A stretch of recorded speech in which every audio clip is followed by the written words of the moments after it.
Hi hello. Contemporary India and education എന്ന പേപ്പറുമായി ബന്ധപ്പെട്ട അതിലെ 3rd unit Indian constitutional values and education. ഇപ്പൊ നമുക്ക് ഏകദേശം ഒരു പൊളിറ്റിക്സുമായി ബന്ധപ്പെട്ട ഒരു യൂണിറ്റ് ആണ് ഇന്ന് പ്രോസസ് ചെയ്യാനുള്ളത്. അപ്പൊ അതില് Indian constitutional values and education എന്നുള്ളൊരു ഭാഗമാണ്. പിന്നെ പവർ പോയിന്റ് പ്രസന്റേഷൻ എല്ലാവർക്കും കാണുന്നുണ്ടാകും എന്ന് വിശ്വസിക്കുന്നു. Indian constitutional values and education 3rd lesson ആണ്, 3rd യൂണിറ്റ് ആണ്. PPT സെറ്റ് ആണോ? കാണുന്നുണ്ടോ? ഓക്കെ. ഇതില് നമുക്ക് എല്ലാവർക്കും അറിയുന്ന കുറച്ച് കാര്യങ്ങളെ ഇൻട്രൊഡക്ഷനിൽ പറയുന്നുള്ളൂ. ഒന്ന്, നമുക്ക് എന്നാണ് ഫ്രീഡം കിട്ടിയത്? 1947. എല്ലാവർക്കും അറിയാലേ? അറിയില്ലേ? നമുക്കൊരു കോൺസ്റ്റിറ്റ്യൂഷൻ ഉണ്ട്, ഭരണഘടന ഉണ്ട് എന്ന് എല്ലാവർക്കും അറിയാലോ?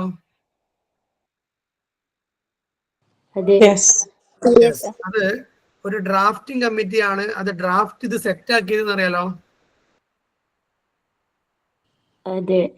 അതിന്റെ ഹെഡ് ചെയർമാൻ ആയിട്ടുണ്ടായിരുന്നത് ഡോക്ടർ BR അംബേദ്കർ ആണ്. ഓക്കെ.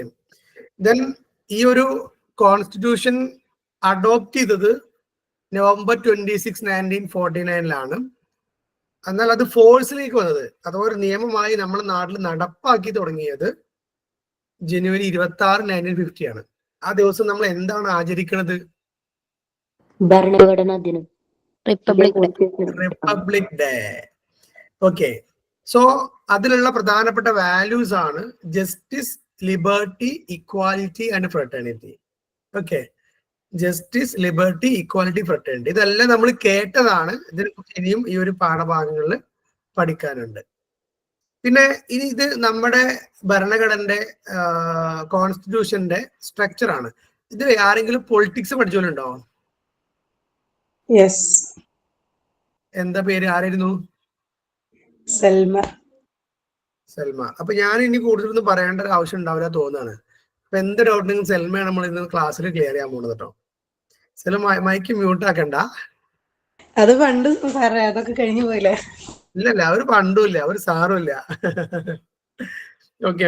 നമ്മുടെ കോൺസ്റ്റിറ്റ്യൂഷൻ ഒരു പ്രിയാമ്പിൾ ഉണ്ട്. നിങ്ങൾ അതിന്റെ ഒക്കെ ചിലപ്പോ ഒരു പേജ് ഇങ്ങനെ ഫോട്ടോ കണ്ടിട്ടുണ്ടാവാം. ലിബർട്ടി, ഫ്രട്ടേണിറ്റി എന്നൊക്കെ പറഞ്ഞിട്ട് ഇങ്ങനെ കുറച്ച് ഹൈലൈറ്റ് ചെയ്തിട്ട് ഒരു പ്രിയാമ്പിൾ. എന്താ പ്രിയാമ്പിൾ എന്ന് പറഞ്ഞാൽ അറിയോ? ഒരു ആമുഖമുണ്ട്. ആ ആമുഖത്തിൽ കൃത്യമായിട്ട് എന്താണ് ഭരണഘടന എന്ന്, ഭരണഘടന കൊണ്ട് എന്താണ് ഉദ്ദേശിക്കുന്നത് എന്നൊക്കെ ഉള്ളത് കൃത്യമായി പറയുന്നതാണ് നമ്മുടെ പ്രിയാമ്പിൾ.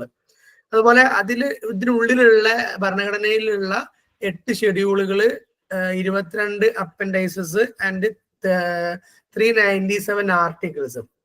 ഈ ആർട്ടിക്കിൾസിന്റെ അഥവാ സ്റ്റാർട്ടിങ്ങിലാ പറയുന്നത് കേട്ടോ. ആർട്ടിക്കിൾസ് ഇനി ഇങ്ങനെ കൂടിക്കൊണ്ടിരിക്കും, അതല്ലെങ്കിൽ മാറ്റം വന്നുകൊണ്ടിരിക്കും. നമ്മുടെ ഒരു ഭരണഘടനയിലേക്ക് അല്ലെങ്കിൽ നമ്മുടെ ഒരു നിയമത്തിലേക്കും ഒരു പുതിയ നിയമം കൊണ്ടുവരുന്ന പ്രൊസീജിയറിന് പറയുന്ന പേരെന്താ?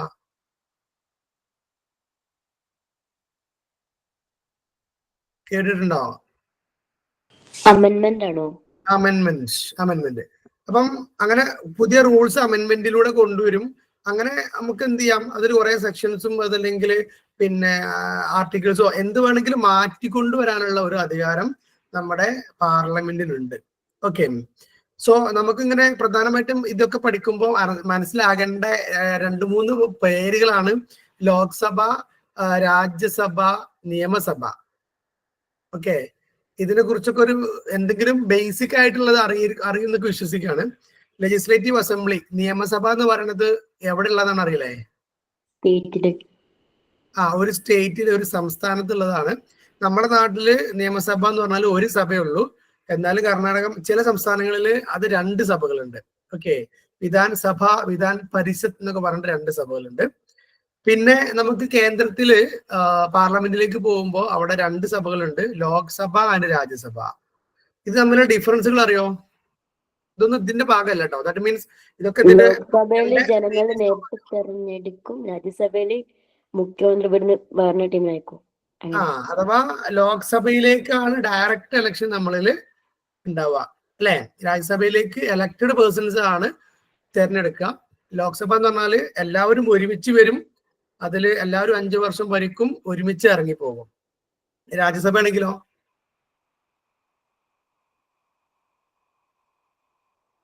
രാജ്യസഭയിൽ 1/3 ഭാഗം മാത്രമാണ് പിരിഞ്ഞു പോവാ. ഓരോ 2 വർഷം കൂടുമ്പോഴും 1/3 ഭാഗം ആളുകളുടെ കാലാവധി കഴിയും, അവർ ജോയിൻ ചെയ്യും, അടുത്തൊരു 6 വർഷം അവർ ഭരിക്കും. ദാറ്റ് മീൻസ് 1/3 ഓരോ ഭാഗം, അഥവാ ഓരോ 2 വർഷവും അതിലിങ്ങനെ 1/3 2 ഭാഗം ആളുകൾ നിലനിൽക്കും, 1/3 ഭാഗം ആളുകൾ പുതിയ ആളുകൾ ഇങ്ങനെ വന്നുകൊണ്ടിരിക്കും. അപ്പൊ ഇതൊരു കോൺസ്റ്റന്റ് ആണ്, ഒരു സ്ഥിരം സഭയാണ് രാജ്യസഭ എന്ന് പറയുന്നത്. ലോക്സഭ ആ ഒരു 5 വർഷം കാലാവധി പൂർത്തിയാക്കിയാൽ എല്ലാവരും ഒരുമിച്ച് വരും, ഒരുമിച്ച് പോകും. ഇങ്ങനെയൊക്കെയാണുള്ളത്. And at present 48 articles, 25 appendices and 11 schedules നമ്മുടെ ഭരണഘടനയിൽ ഉണ്ടെന്ന് പറയുന്നത്. ഇനിയും മാറും കേട്ടോ, ഈ കണക്ക് കൃത്യമായിട്ട് പിന്നെ എന്നത്തേക്കും ഓർത്തു വെക്കുക എന്നുള്ളതിൽ കാര്യമൊന്നുമില്ല. ദെൻ 4th ഷെഡ്യൂളില് ഡയറക്റ്റീവ് പ്രിൻസിപ്പിൾസ് എന്ന് പറഞ്ഞ സാധനം ഉണ്ട്. അതിനെ പറ്റി ആരെങ്കിലും കേട്ടോ? ഡയറക്റ്റീവ് പ്രിൻസിപ്പിൾസ്, നിർദ്ദേശക തത്വം എന്നാണ് ഇതിന് പറയാ. കേട്ടിട്ടുണ്ടോ? പേര് കേട്ടിട്ടുണ്ട്, എന്താന്ന് ചോദിച്ചാൽ അറിയില്ല. ഓക്കെ, അത് ഇത്രയേ ഉള്ളൂ. സംഭവം സിമ്പിൾ ആണ്. ഒരു ഗവൺമെന്റ് നമ്മുടെ ഭരണം നടത്തിക്കൊണ്ടിരിക്കുമ്പോൾ, അല്ലെങ്കിൽ ഏത് ഗവൺമെന്റ് ഭരണത്തിലേക്ക് വരികയാണെങ്കിലും അവർക്കൊക്കെ നിർദ്ദേശങ്ങളാണ്, അവർക്കുള്ള ചില നിർദ്ദേശങ്ങളാണ്. ദാറ്റ് മീൻസ് ഇതിൽ പറഞ്ഞു directive guidelines for the government to frame their policies. അവർക്ക് നിയമങ്ങൾ ഉണ്ടാക്കാനും ഭരണം നടപ്പിലാക്കാനും അവർക്കുള്ള കുറെ നിർദ്ദേശങ്ങളാണ് അതിൽ. അത് നിർബന്ധമായി രാജ്യത്ത് നടപ്പിലാക്കണം എന്നുള്ളതല്ല, പക്ഷെ കുറെ ഉപദേശങ്ങൾ, കുറെ നിർദ്ദേശങ്ങളാണ്. ആ നിർദ്ദേശങ്ങളിൽ നിന്ന് അവർക്ക് എന്ത് ചെയ്യാം, അത് നിയമങ്ങളാക്കി മാറ്റാം. അങ്ങനെ ഒരുപാട് നിയമങ്ങൾ അങ്ങനെ ഉണ്ടാക്കിയിട്ടുണ്ട്, നിയമങ്ങൾ അല്ലാത്തതും ഉണ്ട്. ഓക്കെ, അപ്പം നിർദ്ദേശക തത്വങ്ങൾ എന്നുള്ള സാധനം ഉണ്ട്. ഒരു ഗവൺമെന്റിന് ഭരിക്കുമ്പോ നടപ്പിലാക്കേണ്ട റൂൾസ്, നിയമങ്ങള്, അതിനുള്ള കുറച്ച് ഗൈഡ് ലൈൻസ്, പ്രിൻസിപ്പിൾസ് അടങ്ങിയതാണ് ഡയറക്റ്റീവ് പ്രിൻസിപ്പിൾസ് എന്ന് പറയുന്നത്. ഓക്കെ, അതിനൊക്കെ എക്സാമ്പിൾസ് ഇനി വരാനുണ്ട് കേട്ടോ. അപ്പൊ അതിൽ കുറച്ച് ഗാന്ധിയൻ പ്രിൻസിപ്പിൾസും അങ്ങനെയുള്ള കുറച്ച് ഗാന്ധിജി പ്രൊമോട്ട് ചെയ്ത് കുറച്ച് പ്രിൻസിപ്പിൾസും ഒക്കെ ഉണ്ട്. ദെൻ അത് 4th ഷെഡ്യൂളിലാണെന്ന് പറഞ്ഞത്. 7th ഷെഡ്യൂളിൽ list the education responsibilities of the centre and state. നിങ്ങൾ 3 തരം ലിസ്റ്റുകളെ പറ്റി കേട്ടിട്ടുണ്ടാവും, വാർത്തകളൊക്കെ വരാറുണ്ട്. Union list, state list, concurrent list. അഥവാ യൂണിയൻ ലിസ്റ്റ് എന്ന് പറഞ്ഞാല് എഡ്യൂക്കേഷൻ ഒക്കെ വരുന്നുണ്ട്. യൂണിയൻ ലിസ്റ്റ് എന്ന് പറഞ്ഞാൽ കേന്ദ്ര ഗവൺമെന്റിന് പൂർണ്ണ അധികാരത്തിലുള്ള കാര്യങ്ങളാണ്. ഇപ്പൊ റെയിൽവേന്റെ പൂർണ്ണ അധികാരം കേന്ദ്ര ഗവൺമെന്റ് ആണ്. ദെൻ സ്റ്റേറ്റ് ലിസ്റ്റ് എന്ന് പറഞ്ഞാൽ സംസ്ഥാനങ്ങൾക്ക് പൂർണ്ണ അധികാരമുള്ളതാണ് സ്റ്റേറ്റ് ലിസ്റ്റ് പറഞ്ഞാൽ. നമ്മുടെ പോലീസ്, എഡ്യൂക്കേഷൻ സ്റ്റേറ്റ് ലിസ്റ്റിന്റെ ഭാഗമായിരുന്നു, കൺകറന്റ് ലിസ്റ്റിന്റെ ഭാഗമായിട്ട് നിൽക്കുന്നുണ്ട്. അപ്പൊ അല്ലെങ്കിൽ ലോക്കൽ ബോഡീസ്, അതൊക്കെ സ്റ്റേറ്റ് ലിസ്റ്റിന്റെ ഭാഗമാണ്. ദെൻ കൺകറന്റ് ലിസ്റ്റ് എന്ന് പറഞ്ഞാൽ 2, അഥവാ കേന്ദ്രത്തിനും സംസ്ഥാനങ്ങൾക്കും ഒരേ പ്രാധാന്യം കിട്ടുന്നതാണ് കൺകറന്റ് ലിസ്റ്റ്. പക്ഷെ അതൊരു ഇഷ്യൂ, കോൺഫ്ലിക്റ്റ് വന്നാൽ കേന്ദ്രം തീരുമാനിക്കും.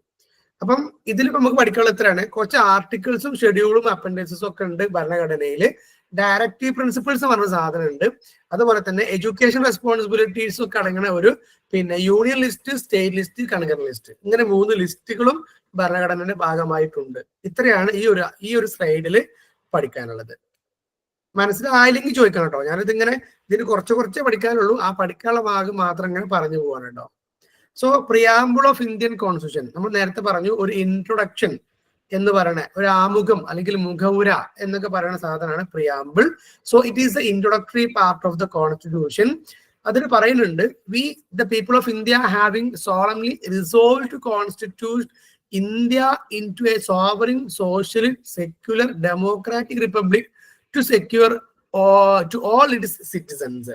നമ്മുടെ രാജ്യത്തിനെ നമുക്ക് എന്ത് ചെയ്യണം, ഒരു സോവറിൻ കൺട്രി ആക്കണം, സോഷ്യലിസ്റ്റ് കൺട്രി ആക്കണം, സെക്യുലർ കൺട്രി ആക്കണം, ഡെമോക്രാറ്റിക് റിപ്പബ്ലിക് ആക്കണം. ഓക്കെ, പരമാധികാരമുള്ള ഒരു രാജ്യമാവണം, സോഷ്യലിസ്റ്റ് ആവണം, സാമൂഹികമായുള്ള രാജ്യമാവണം, മതനിരപേക്ഷതയുള്ള രാജ്യമാവണം. ദെൻ ഡെമോക്രാറ്റിക് റിപ്പബ്ലിക്, എല്ലാവർക്കും അവകാശങ്ങൾ കിട്ടുന്ന ഡെമോക്രസി കീപ്പ് ചെയ്യുന്ന ഒരു രാജ്യമാക്കിയൊക്കെ നമ്മുടെ രാജ്യത്തിനെ വളർത്തണം എന്നൊക്കെയുള്ളതാണ് നമ്മുടെ ഭരണഘടനയുടെ ലക്ഷ്യം. ഇവിടെ സെക്യുലറിസം ഒക്കെ ഉണ്ടല്ലോ, അപ്പൊ മതേതരത്വം എന്നൊക്കെ കേട്ടിട്ടില്ലേ? ഈ മതേതരത്വത്തിന്റെ ഡെഫിനേഷൻ എന്താ ശരിക്കും? ഇന്ത്യയുടെ മതേതരത്വം എന്ന് പറഞ്ഞാൽ എന്താ?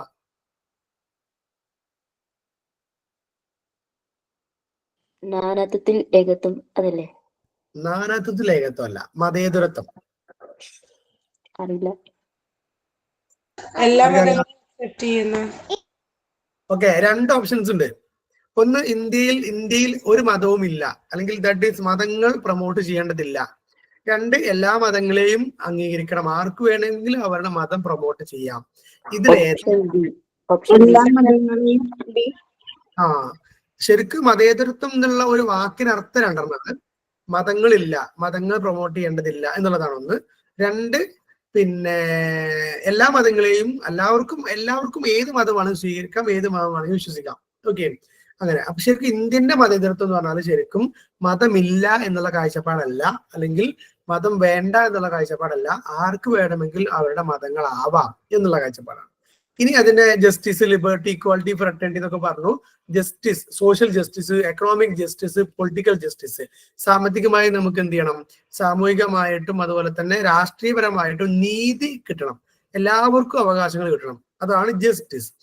ദെൻ ലിബർട്ടിയാണ് അടുത്തത്. ഇതൊക്കെ ഭരണഘടനന്റെ പ്രിഫേസിൽ അല്ലെങ്കിൽ പ്രിയാമ്പിളിൽ പറഞ്ഞു വെച്ച കാര്യങ്ങളാണ് കേട്ടോ.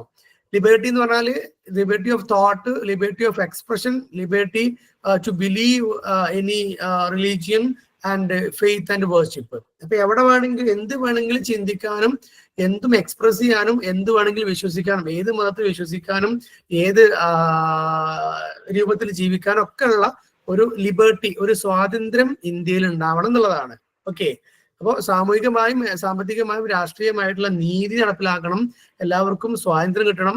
ദെൻ ഇക്വാലിറ്റി ആണ്, എല്ലാവർക്കും ഈക്വൽ സ്റ്റേറ്റസ് ആൻഡ് ഓപ്പർച്യൂണിറ്റീസ് ആണ്.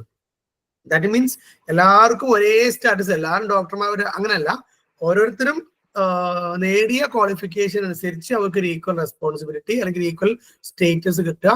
അതുപോലെ തന്നെ എല്ലാവർക്കും പഠിക്കാനുള്ള അവസരങ്ങൾ ഉണ്ടാവുക, പഠിക്കാൻ മാത്രമല്ല ജീവിക്കാനും എല്ലാ അവസരങ്ങളും തുല്യമായിട്ട് എല്ലാവർക്കും കിട്ടുക.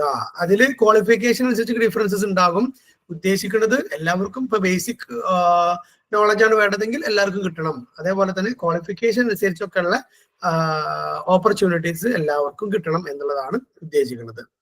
ദെൻ ഫ്രട്ടേണിറ്റി ഉദ്ദേശിക്കുന്നത് assuring the dignity of the individual and unity and integrity of the nation ആണ്. അഥവാ ഓരോ വ്യക്തിക്കും അവന്റെ വ്യക്തി സ്വാതന്ത്ര്യം കിട്ടുക, അതുപോലെ തന്നെ unity and integrity of the nation, നമ്മുടെ രാജ്യത്തിന്റെ ഐക്യം നിലനിർത്താൻ നമുക്ക് പറ്റുക. സോ ഇത്രയും അതിന്റെ പ്രിയാമ്പിളിൽ പറഞ്ഞ കാര്യങ്ങളാണ്. ഓക്കെ, അതിന്റെ പ്രിഫേസ് അല്ലെങ്കിൽ മുഖവിലയിൽ പറഞ്ഞ കാര്യങ്ങളാണ്. ഇതൊക്കെ നിങ്ങൾ സ്കൂളിൽ 8, 9, 10 ക്ലാസ്സുകൾ പഠിച്ചതായിരിക്കും അല്ലേ? അതെ അതെ. അപ്പം ഇതിൽ ഇല്ലേ ഓരോന്നും ഇങ്ങനെ ഡീറ്റെയിൽ പറയണ്ടോ, എന്താണ് ജസ്റ്റിസ്, അത് ensuring the protection for all, social justice, economic justice, political justice. Social justice പറഞ്ഞാൽ സമൂഹത്തിൽ ഡിസ്ക്രിമിനേഷൻ ഇല്ലാതെ എല്ലാവർക്കും ജീവിക്കാൻ പറ്റണം, avoid discrimination. Then government should provide special priority എന്നൊക്കെയാണ് കേട്ടോ, ഫെബ്രുവരി എന്നല്ല. In education and environment to the marginalised people, അഥവാ മാർജിനലൈസ്ഡ് ആയ ആളുകൾ ഉണ്ടാവും, അല്ലെങ്കിൽ scheduled caste, scheduled tribe, suppressed people, അത്തരം ആളുകൾക്ക് എഡ്യൂക്കേഷനും അവർക്ക് വേണ്ട സ്പെഷ്യൽ പ്രയോറിറ്റി ഗവൺമെന്റ് കൊടുക്കണം. അതാണ് സോഷ്യൽ ജസ്റ്റിസ് എന്ന് പറയുന്നത്. ശരിക്കും നിങ്ങളുടെ അഭിപ്രായം എന്താ? ഒരു ഷെഡ്യൂൾഡ് കാസ്റ്റ് ആയി, ഷെഡ്യൂൾഡ് ട്രൈബായി, അവർക്കൊരു പ്രത്യേക റിസർവേഷനും പ്രത്യേക പരിഗണനയും കൊടുക്കേണ്ടതുണ്ടോ? എല്ലാരും പോലെ കൊടുക്കണം. അതെന്തായാലും കൊടുക്കണം. നമ്മളെ പോലെ ജനിക്കണു, നമ്മളെ പോലെ എല്ലാ അവസരങ്ങൾ കിട്ടുന്നു, വിദ്യാഭ്യാസം കിട്ടുന്നു, നമ്മളെ പോലെ ഡിഗ്രി നേടുന്നു, നമ്മളെ പോലെ PG നേടുന്നു. അതിവിടെ കേരളത്തിൽ മാത്രം, പുറത്തു പോയാൽ ഇപ്പൊ ഓരോരോ ഇതിന് നല്ല ഡിഫറൻസ് ഉണ്ട്. നല്ല ഡിഫറൻസ് ഉണ്ട് അല്ലെ? ശരിക്കും എന്താ വെച്ചാല് ഇതുണ്ടോ, നമ്മുടെ അവകാശങ്ങളെ കൂടെ തന്നെ പറയണത് അവർക്കൊരു പ്രത്യേക മാർജിനലൈസ്ഡ് പീപ്പിളിന് പ്രത്യേക റിസർവേഷൻ കൊടുക്കണം എന്നുള്ളത് റൂളാക്കി തന്നെ പറയണം. ദാറ്റ് മീൻസ് അത് നമുക്കൊക്കെ ഒരു എല്ലാവർക്കും ഡിസ്ക്രിമിനേഷൻ ഇല്ലാതെ കിട്ടണം, അവർക്ക് പ്രത്യേകം കിട്ടണം, അത് തന്നെ പ്രത്യേകം പറയുന്നുണ്ട്. അതിനൊരു കാരണം എന്താ വെച്ചാല് പണ്ടൊക്കെ അവര് എല്ലാത്തിലും പുറകോട്ടായിരുന്നു, അവർക്ക് നമ്മളെ പോലെ വിദ്യാഭ്യാസം ഇല്ല, അല്ലെങ്കിൽ നമ്മളെ പോലെ വിദ്യാഭ്യാസം നേടാനുള്ള അവസരങ്ങൾ ഉണ്ടായിരുന്നില്ല, അങ്ങനെയൊക്കെ ആയിരുന്നു. പക്ഷെ ഇപ്പത്തെ ഒരു ഇതൊക്കെ വെച്ച് നോക്കുമ്പോൾ എല്ലാവർക്കും എന്തുണ്ട്, ഒരേപോലെ കിട്ടാനുള്ള അവസരം നമ്മുടെ നാട്ടിലുണ്ട്. പക്ഷെ എന്നാലും അവരിങ്ങനെ ഒരു ട്രഡിഷൻ, പാരമ്പര്യമായിട്ട് പുറകിൽ നിന്ന് ശീലിച്ചതുകൊണ്ട് ഇപ്പോഴും അവർ പിറകിൽ നിൽക്കുന്നു എന്നുള്ളതാണ് അതിനൊരു കാരണം പറയുന്നത് കേട്ടോ. ദെൻ 2 എക്കണോമിക് ജസ്റ്റിസ് ആണ്. Government should create fair economic system. അഥവാ എല്ലാവർക്കും ഒരു വരുമാനം നേടാൻ, എല്ലാവർക്കും സാമ്പത്തികമായിട്ട് ഒരു ഭദ്രത കീപ്പ് ചെയ്യാൻ വേണ്ട ഒരു സിസ്റ്റം ഗവൺമെന്റ് ഫോം ചെയ്യണം എന്നാണ് പറയുന്നത്. Priority shall be given to the poor people. പാവങ്ങൾക്ക് പ്രത്യേക പരിഗണന കൊടുക്കണം. അതാണ് നമുക്കിപ്പോ നമ്മുടെ റേഷൻ കാർഡൊക്കെ എത്ര നിറത്തിലുണ്ട്? റേഷൻ കാർഡൊക്കെ 3 അല്ലേ? 4 4 നിറത്തില്. ഇടയ്ക്കൊന്ന് റേഷൻ കാർഡ് എടുത്തോക്കണോ? ഫാത്തിമ റേഷൻ കാർഡ് ഏതാ? മഞ്ഞ, റോസും നീല, വെള്ളയാണ്. ഏതൊക്കെ ഉണ്ട്? വെള്ള ഉണ്ട്, റോസ് മഞ്ഞ ഉണ്ട്, ഉണ്ട്, റോസ് ഉണ്ട്, റോസ് നീല ഉണ്ട്, നീല ലൈറ്റ് ബ്ലൂ, നീല വെള്ള ഉണ്ട്, ഉണ്ട്, വെള്ള പിന്നെ മഞ്ഞ, വെള്ള, നീല, ഇങ്ങനെ റോസ്. 4 കളർ. 4 കളർ ഉണ്ട്. അതിൽ വെള്ള ഉള്ളവരൊക്കെ ശ്രദ്ധിക്കട്ടോ, അവരാണ് ഏറ്റവും വലിയ പൈസക്കാര്. പുതുതായിട്ടുള്ളവരൊക്കെ വെള്ളയാണ്. പിന്നെ അത് വല്ല പിങ്കിക്ക് മാറും, അല്ല നീലിക്ക് മാറും, പിങ്കിക്കല്ല. നീലയിന്ന് ബ്ലൂന്ന് പിന്നെ പിങ്ക് ആവും, പിങ്കിന്നാണ് മഞ്ഞാവും. മഞ്ഞ കിട്ടിയ കഴിച്ചിലായി. അപ്പം economic justice. Third political justice ആണ്, അഥവാ ഈക്വൽ പൊളിറ്റിക്കൽ അഫയേഴ്സിലുള്ള ഓപ്പർച്യൂണിറ്റീസ്. എല്ലാവർക്കും വോട്ട് ചെയ്യാനും എല്ലാവർക്കും മത്സരിക്കാനൊക്കെ ഉള്ള അവകാശങ്ങൾ കിട്ടുക. ദാറ്റ് മീൻസ് അതിനുള്ള ചാൻസ് കിട്ടുക എന്നുള്ളതാണ്. Then reservation of seat. നമുക്കറിയാം, പിന്നെ ബ്ലോക്ക് പഞ്ചായത്ത് മുതൽ നമ്മളെ വാർഡ് ഇലക്ഷൻ മുതൽ അങ്ങോട്ടേക്കൊക്കെ എന്തുണ്ട്? റിസർവേഷൻ ഉണ്ട്. നമുക്ക് ചിലത് വനിതാ വാർഡുകളായി മാറുന്നുണ്ടല്ലേ, 3 വർഷം കൂടുമ്പോ വനിതാ വാർഡുകളായി മാറും. സ്ത്രീകൾക്ക് മാത്രം മത്സരിക്കാൻ പാടുള്ളൂ എന്നുള്ള വാർഡുകൾ ഉണ്ടാവും. അത് ബ്ലോക്ക് പഞ്ചായത്തിലുണ്ട്. അതുപോലെ ഷെഡ്യൂൾഡ് കാസ്റ്റിനുണ്ട്. എല്ലാവർക്കും റിസർവേഷൻസ് കൊടുക്കണം എന്നാണ്. അഥവാ ഷെഡ്യൂൾഡ് കാസ്റ്റ്, ട്രൈബ്, ബാക്ക്വേർഡ് ആയ കമ്മ്യൂണിറ്റിക്കൊക്കെ റിസർവേഷൻ കൊടുക്കണം, പൊളിറ്റിക്കൽ അഫയേഴ്സിൽ റിസർവേഷൻ കൊടുക്കണം എന്നാണ് ഇതിൽ പറയുന്നത്. അതാണ് ജസ്റ്റിസ്. Then freedom. ഫ്രീഡം നമ്മൾ നേരത്തെ പറഞ്ഞത് തന്നെയാണ്, അത് റിപ്പീറ്റ് ചെയ്യാണ്. Freedom of thought, speech, writing, belief, faith ഒക്കെ. എന്ത് വേണമെങ്കിലും എഴുതാന്, എന്ത് വേണമെങ്കിൽ പ്രസംഗിച്ചാന്, എന്ത് വേണമെങ്കിൽ ചിന്തിക്കാന്, ഇതൊക്കെ നമ്മുടെ ഭരണഘടനയിൽ ഉണ്ട് എന്നാണ് പറയുന്നത് കേട്ടോ. പക്ഷെ അത് വിചാരിച്ചിട്ട് നമുക്ക് എന്തും വിളിച്ചു പറയാൻ പറ്റുമോ? ഇല്ല. നമ്മുടെ രാജ്യത്തിന്റെ ഐക്യത്തിനെ കോട്ടം തട്ടിക്കണത്, അല്ലെങ്കിൽ സമാധാനം, നാട്ടിൽ സമാധാനം ഇല്ലാതാക്കണത്, തീവ്രവാദം, അതുപോലെ തന്നെ നമ്മുടെ രാജ്യത്തിന് ഒറ്റുകൊടുക്കല്, ഇങ്ങനെയൊക്കെയുള്ള എന്തെങ്കിലും രൂപത്തിലുള്ള സംസാരം ഉണ്ടായാലും നമ്മൾ അറസ്റ്റ് ചെയ്യപ്പെടും. Okay. Then right to criticise the government. ഗവൺമെന്റിനെ നമുക്ക് എത്ര വേണമെങ്കിൽ ക്രിട്ടിസൈസ് ചെയ്യാം, നമുക്ക് അവകാശമുണ്ട്. Then freedom of expression. നമ്മുടെ ആശയങ്ങൾ നമുക്ക് എക്സ്പ്രസ് ചെയ്യാനുള്ള അവകാശമുണ്ട്. സോ അതാണ് ഫ്രീഡം. അപ്പൊ ഒന്നാമത് കണ്ടത് എന്ത് ചെയ്യുന്നു? ഫസ്റ്റത്തെ എന്താ? Justice. Okay. Second freedom. Third equality ആണ്.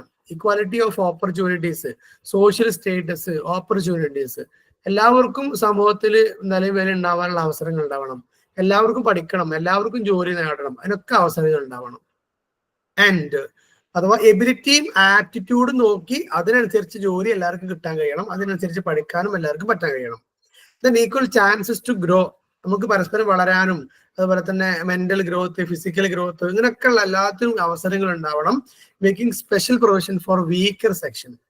അങ്ങനെ നമ്മൾ ശാരീരികമായി വളരുമ്പോൾ അവിടെ വീക്കാണ് തോന്നിയ ആൾക്കാർക്ക് പ്രത്യേക പ്രൊവിഷൻ ഉണ്ടെന്നാണ്. നമ്മൾ ഈ അങ്കണവാടി, ബാലവാടി എന്നൊക്കെ പിന്നെ പെൺകുട്ടികൾക്കും തൂക്കം കുറവുള്ള കുട്ടികൾക്കും പ്രത്യേകമായിട്ട് ശർക്കരയും മറ്റെന്തൊക്കെയോ രാഗിയും ഒക്കെ കിട്ടൂലേ? രാഗിയൊക്കെ എല്ലാവർക്കും കൊടുക്കൂലേ? രാഗി എല്ലാവർക്കും കൊടുക്കൊന്നുമില്ല, അതിന് പ്രത്യേക പ്രായമുണ്ട്. അതിന് പ്രായം. പിന്നെ പെൺകുട്ടികൾക്ക് കുറച്ചധികം വേറെ എന്തൊക്കെയോ ഐറ്റംസുകളൊക്കെ ഉണ്ട്, ആൺകുട്ടികൾക്കില്ല. ആൻഡ് അബോളിഷ് ഡിസ്ക്രിമിനേഷൻ, അല്ലെ? Discrimination on the basis of caste, creed, tribe, race, sex, ഇങ്ങനെ എല്ലാ മേഖലയിൽ നിന്നും ഒരു ഡിസ്ക്രിമിനേഷൻ ഒഴിവാക്കപ്പെടുക എന്നാണ് ഈക്വാലിറ്റിന്റെ ഡെഫിനിഷൻ. 2 ഫ്രട്ടേണിറ്റി ആണ്. Fraternity is equal to individual dignity, okay, and unity of the nation. ഒരു വ്യക്തിക്ക് എല്ലാ വ്യക്തികൾക്കും ഒരു ഡിഗ്നിറ്റി ഉണ്ടാവും. മനുഷ്യനാണെങ്കിൽ അതിന് ഇൻഡിവിജ്വൽ ഡിഗ്നിറ്റി ഉണ്ട് എന്നാ പറയണേ. നമ്മൾ ഒരു മനുഷ്യന് വേണ്ടി ഒരു ഗവൺമെന്റ് പിന്നെ ഇൻവെസ്റ്റ് ചെയ്യുന്ന ഫണ്ട് ശ്രദ്ധിച്ചോ? അപ്പുറത്തെ നമ്മള് ശിരൂരില് ഒരു ഇതുണ്ടായില്ലേ, അപകടം? അർജുൻ. അർജുൻ. അർജുൻ എന്നുള്ള ഒരാൾക്ക് വേണ്ടി ഗവൺമെന്റ് എത്ര പൈസ ചെലവാക്കിയിട്ടുണ്ടാവും? നല്ല എമൗണ്ട്, ലക്ഷങ്ങള് അല്ലെ ചെലവാക്കിയത്. ഏകദേശം തോന്നുന്നത് 1 കോടിന്റെ അടുത്തൊക്കെ ചെലവാക്കിയെന്നാ തോന്നണേ. പിന്നെ നമ്മൾ പാലക്കാട് ഒരു ബാബു പണ്ടൊരു മലയിടിക്ക് കുടുങ്ങിയില്ലേ?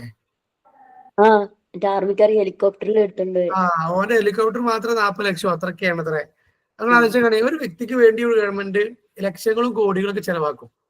അതിപ്പോ ഫാത്തിമ വീണാലും ഞാൻ വീണാലൊക്കെ ചെലവാക്കും നമ്മൾ പ്രതീക്ഷിക്കണേ. മനസ്സിലായോ?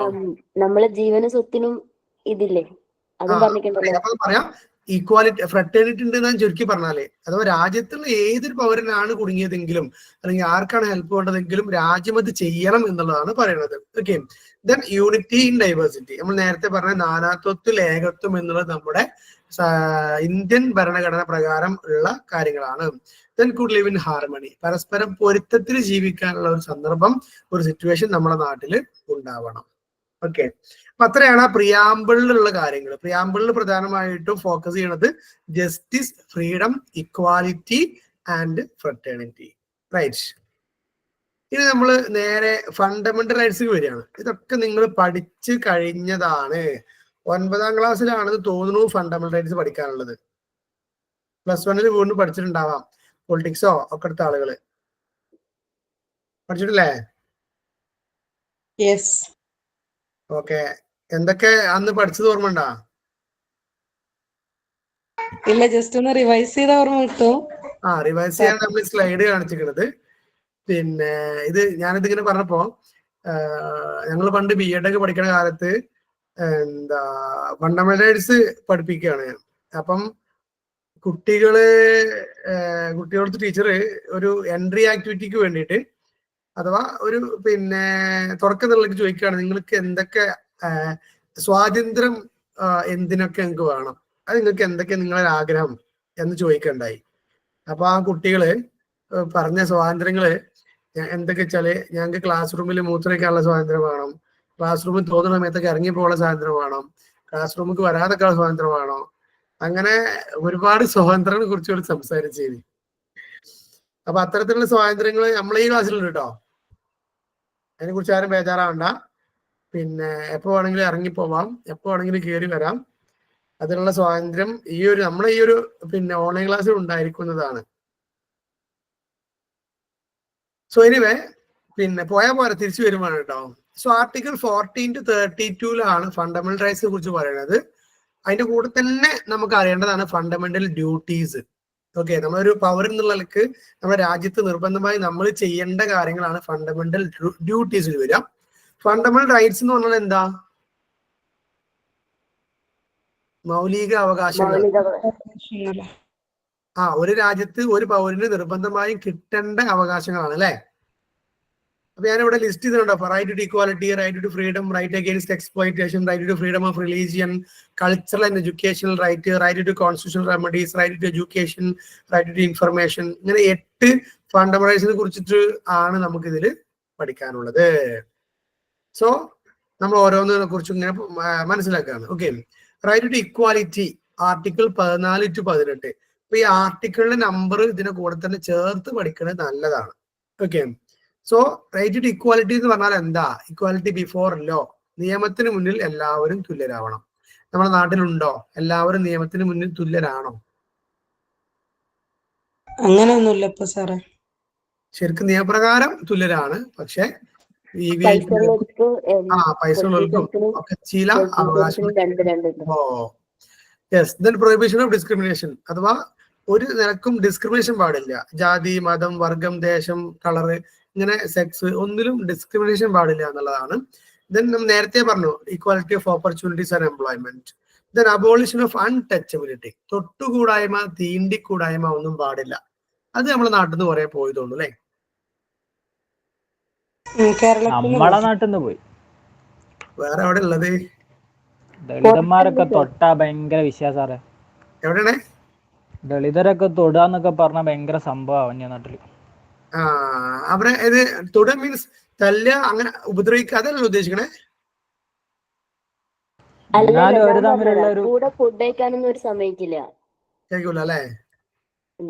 നമ്മള് ശരിക്ക് നമ്മുടെ നാട്ടിലൊരു ഒരാളെ കണ്ടാല് ജാതിയോ മതോ നിറോ ഒന്നും നമ്മൾ നോക്കാറില്ല എന്നുള്ളതാണ് സത്യം. അത് വലിയ കിട്ടലാണ് അല്ലേ. നമ്മള് പ്ലേറ്റിന്റെ മൂടി എടുത്തിട്ട് എല്ലാരുടെ അടുത്തും പോവല്ലോ, ഫുഡ് തരൂ പറഞ്ഞിട്ട്. അതാണല്ലോ നമ്മളെ ശീലം. അങ്ങനെ നമ്മള് ഹൈക്കാസ്റ്റിന്റെ അടുത്ത് പോയാൽ മതി, അപ്പോൾ ഓടിക്കും. ഓടിക്കും അല്ലേ?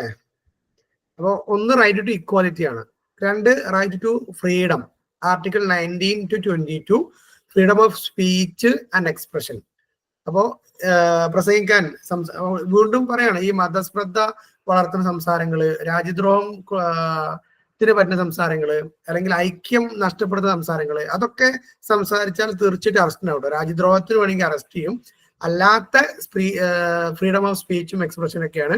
ദെൻ അസംബിൾ ചെയ്യാനുള്ള, എവിടെ വേണമെങ്കിലും നമുക്ക് ആയുധങ്ങളില്ലാതെ കൂടിച്ചേരാനുള്ള ഒരു ഫ്രീഡം, അസോസിയേഷൻസ് ഉണ്ടാക്കാന്, നമ്മുടെ യൂണിറ്റി, അതുപോലെ തന്നെ സംഘടനകൾ ഉണ്ടാക്കാനുള്ള, അതുപോലെ തന്നെ മൂവ്മെന്റുകൾക്ക്, റെസിഡൻസിന് എവിടെ വേണമെങ്കിലും ഇന്ത്യയിൽ പോയി താമസിക്കാം, എവിടേക്ക് വേണമെങ്കിലും യാത്ര ചെയ്യാം, ഏത് സംഘടന വേണമെങ്കിലും ഫോം ചെയ്യാം. അതൊക്കെ ഞാൻ നേരത്തെ പറഞ്ഞ മതസ്പർദ്ധ, അതല്ലെങ്കിൽ ഭരണ രാജ്യത്തിന്റെ രഹസ്യങ്ങൾ ചോർത്തല്, രാജ്യത്തിനെതിരെ പ്രവർത്തിക്കല്, അതൊക്കെ ആണെങ്കിൽ നമുക്ക് ബുദ്ധിമുട്ടാണ്. അതൊന്നും അല്ലാത്ത എല്ലാ കാര്യങ്ങളും നമുക്ക് ഫ്രീഡം ഉണ്ട് എന്നുള്ളതാണ്. Right to life and liberty, അഥവാ ജീവിക്കാനും സ്വാതന്ത്ര്യം കണ്ടെത്താനൊക്കെ ഉള്ള ഒരു freedom. Third right against exploitation ആണ്. Article 23 to 24 prohibit all forms of forced labour and child labour, അഥവാ നമ്മളെ മറ്റൊരാൾ ചൂഷണം ചെയ്യുന്നത് തടയാം. അങ്ങനെ ആരും ചൂഷണത്തിന് ഇരവാൻ പാടില്ല എന്നുള്ളതാണ്. അങ്ങനെ ജോലി സ്ഥലത്തോ അല്ലെങ്കിൽ ചൈൽഡ് ലേബർ, ഇതേപോലെ കുട്ടികളെ കൊണ്ട് പണിയെടുപ്പിക്കുന്നതോ അതൊക്കെ തടഞ്ഞുകൊണ്ടുള്ള ഒരു നിയമമാണ് article 23 to 24. Then right to freedom of religion ആണ്, മതപരമായിട്ടുള്ള മതസ്വാതന്ത്ര്യമാണ് ഇവിടെ ഉദ്ദേശിക്കുന്നത്. വെച്ചാൽ freedom of consciousness and free profession, practice, propagation of religion to manage religious affairs. അത് നമുക്ക് നമ്മുടെ ബോധം, നമുക്ക് എന്താണ് നമുക്കൊരു ബോധം തോന്നുന്നത് അതിനനുസരിച്ച് വിശ്വസിക്കാനും, അതിനനുസരിച്ച് പ്രൊഫഷൻ കണ്ടെത്താനും, അതനുസരിച്ച് ജീവിക്കാനും, അതനുസരിച്ച് കാര്യങ്ങൾ ചെയ്യാനും, ആ ഒരു രീതിക്ക് പറ്റുന്ന മതങ്ങളിൽ വിശ്വസിക്കാനും, ജാതിയുടെ കൂടെ ചേരാനും, മത സ്ഥാപനങ്ങൾ തുടങ്ങാനും, ആയുധങ്ങളില്ലാതെ മതം പ്രചരിപ്പിക്കാനും, അതിനുവേണ്ടി മീറ്റിംഗ് കൂടാനും, അതിനൊക്കെയുള്ള സ്വാതന്ത്ര്യങ്ങളാണ് right to freedom of religion എന്ന് പറയുന്ന ഈ ഒരു 4ാമത്തെ ഭാഗത്തുള്ളത്. Then cultural and education rights ആണ് 29 to 30, article 29 to 30. Right of citizen to conserve their culture and language. നമ്മുടെ കൾച്ചർ, സംസ്കാരവും നമ്മുടെ ഭാഷയും നമുക്ക് എന്ത് ചെയ്യാം, കീപ്പ് ചെയ്യാം. അപ്പം അതിന് വേറൊരാൾക്ക് അതിന് ക്വസ്റ്റ്യൻ ചെയ്യാൻ പറ്റൂല എന്നുള്ളതാണ്. അതുപോലെ right of minorities to establish and administer education institutions. അപ്പോ മൈനോറിറ്റികൾക്ക് to establish and administer education institution, അവരുടെ വിദ്യാഭ്യാസ സ്ഥാപനങ്ങളും മതസ്ഥാപനങ്ങളും ഒക്കെ സ്റ്റാർട്ട് ചെയ്യാം. അതാണ് കൾച്ചറൽ ആൻഡ് എഡ്യൂക്കേഷൻ റൈറ്റ് എന്ന് പറയുന്നത്. കാരണം മൈനോറിറ്റികൾക്കും അവരുടെ മതപരമായ വിശ്വാസങ്ങളും ആചാരങ്ങളും ഒക്കെ നിലനിർത്തി കൊണ്ടുപോകേണ്ടി വരും. ഓക്കെ, സോ അതിനു വേണ്ടി ഉള്ള നിയമങ്ങൾ നമ്മുടെ നാട്ടിലുണ്ട്. Then 6 right to constitutional remedies ആണ്. That means rights of enforcement of fundamental rights ആണ്. അതുപോലെ കോൺസ്റ്റിറ്റ്യൂഷനിൽ പറഞ്ഞ കാര്യങ്ങൾ നമ്മുടെ നാട്ടിൽ നടപ്പിലാക്കാൻ പറ്റണം. ഓക്കെ, കോൺസ്റ്റിറ്റ്യൂഷനിൽ പറഞ്ഞ എന്തെങ്കിലും നമുക്ക് കിട്ടാതെ പോകുന്നുണ്ടെങ്കിൽ അതിനെതിരെ കേസ് കൊടുക്കാനുള്ള അവകാശമാണ് ആക്ച്വലി. ഒരാൾ നമ്മുടെ ഒരു മതത്തിൽ വിശ്വസിച്ചു, ആ മതത്തിൽ മത ആചാരങ്ങൾ ചെയ്യാനൊന്നും വേറെ ആരും സമ്മതിക്കണില്ലെങ്കിൽ നമുക്ക് എന്ത് ചെയ്യാം, ലീഗൽ പ്രൊസീജിയേഴ്സിലേക്ക് പോകാം. അതാണ് റൈറ്റ് ടു കോൺസ്റ്റിറ്റ്യൂഷണൽ റെമഡീസ് ഉദ്ദേശിക്കുന്നത് കേട്ടോ. ഭരണഘടന നമുക്ക് അനുവദിച്ച നമ്മുടെ അവകാശങ്ങളെ നമുക്ക് ചെയ്യാനുള്ള അവകാശമുണ്ട്. അത് ആരെങ്കിലും തടഞ്ഞാൽ നമുക്ക് കോടതിയെ സമീപിക്കാം. നമ്മുടെ നാട്ടിൽ എത്ര തരം കോടതികളുണ്ട്? മജിസ്ട്രേറ്റ്, ഹൈക്കോടതി, ജില്ലാ കോടതി, സുപ്രീം കോടതി. കഴിഞ്ഞ ഇനി വേണം ഏറ്റവും കോടതികൾ ഏറ്റവും പരമോന്നത കോടതി ഏതാ? സുപ്രീം കോടതി. അതിന് തൊട്ട് താഴെ ഹൈക്കോടതി. അതിന് താഴെ ജില്ലാ കോടതികൾ. അതിന് താഴെ മജിസ്ട്രേറ്റ്. മജിസ്ട്രേറ്റ്, മുനിസിപ്പൽ കോടതികൾ, അതുപോലെ ഫാമിലി കോർട്ട്, ഇങ്ങനെ ചെറിയ ചെറിയ കോടതികളുണ്ട്. Okay, so right to education ആണ് ആർട്ടിക്കിൾ 21A. അത് നമ്മുടെ നിയമത്തിന്റെ ഭാഗമാണ്. Right of all children of age 6 to 14, up to 14 എന്നൊക്കെയാണ് നമ്മൾ പറഞ്ഞു കേട്ടോ. സോ 14 വയസ്സ് വരെയുള്ള എല്ലാ കുട്ടികൾക്കും ഫ്രീ ആൻഡ് കമ്പൽസറി എഡ്യൂക്കേഷൻ ആണ് നമ്മുടെ ഭരണഘടന എന്ത് ചെയ്യണത്, പ്രൊമോട്ട് ചെയ്യണത്. 8 റൈറ്റ് ടു ഇൻഫർമേഷൻ ആണ്.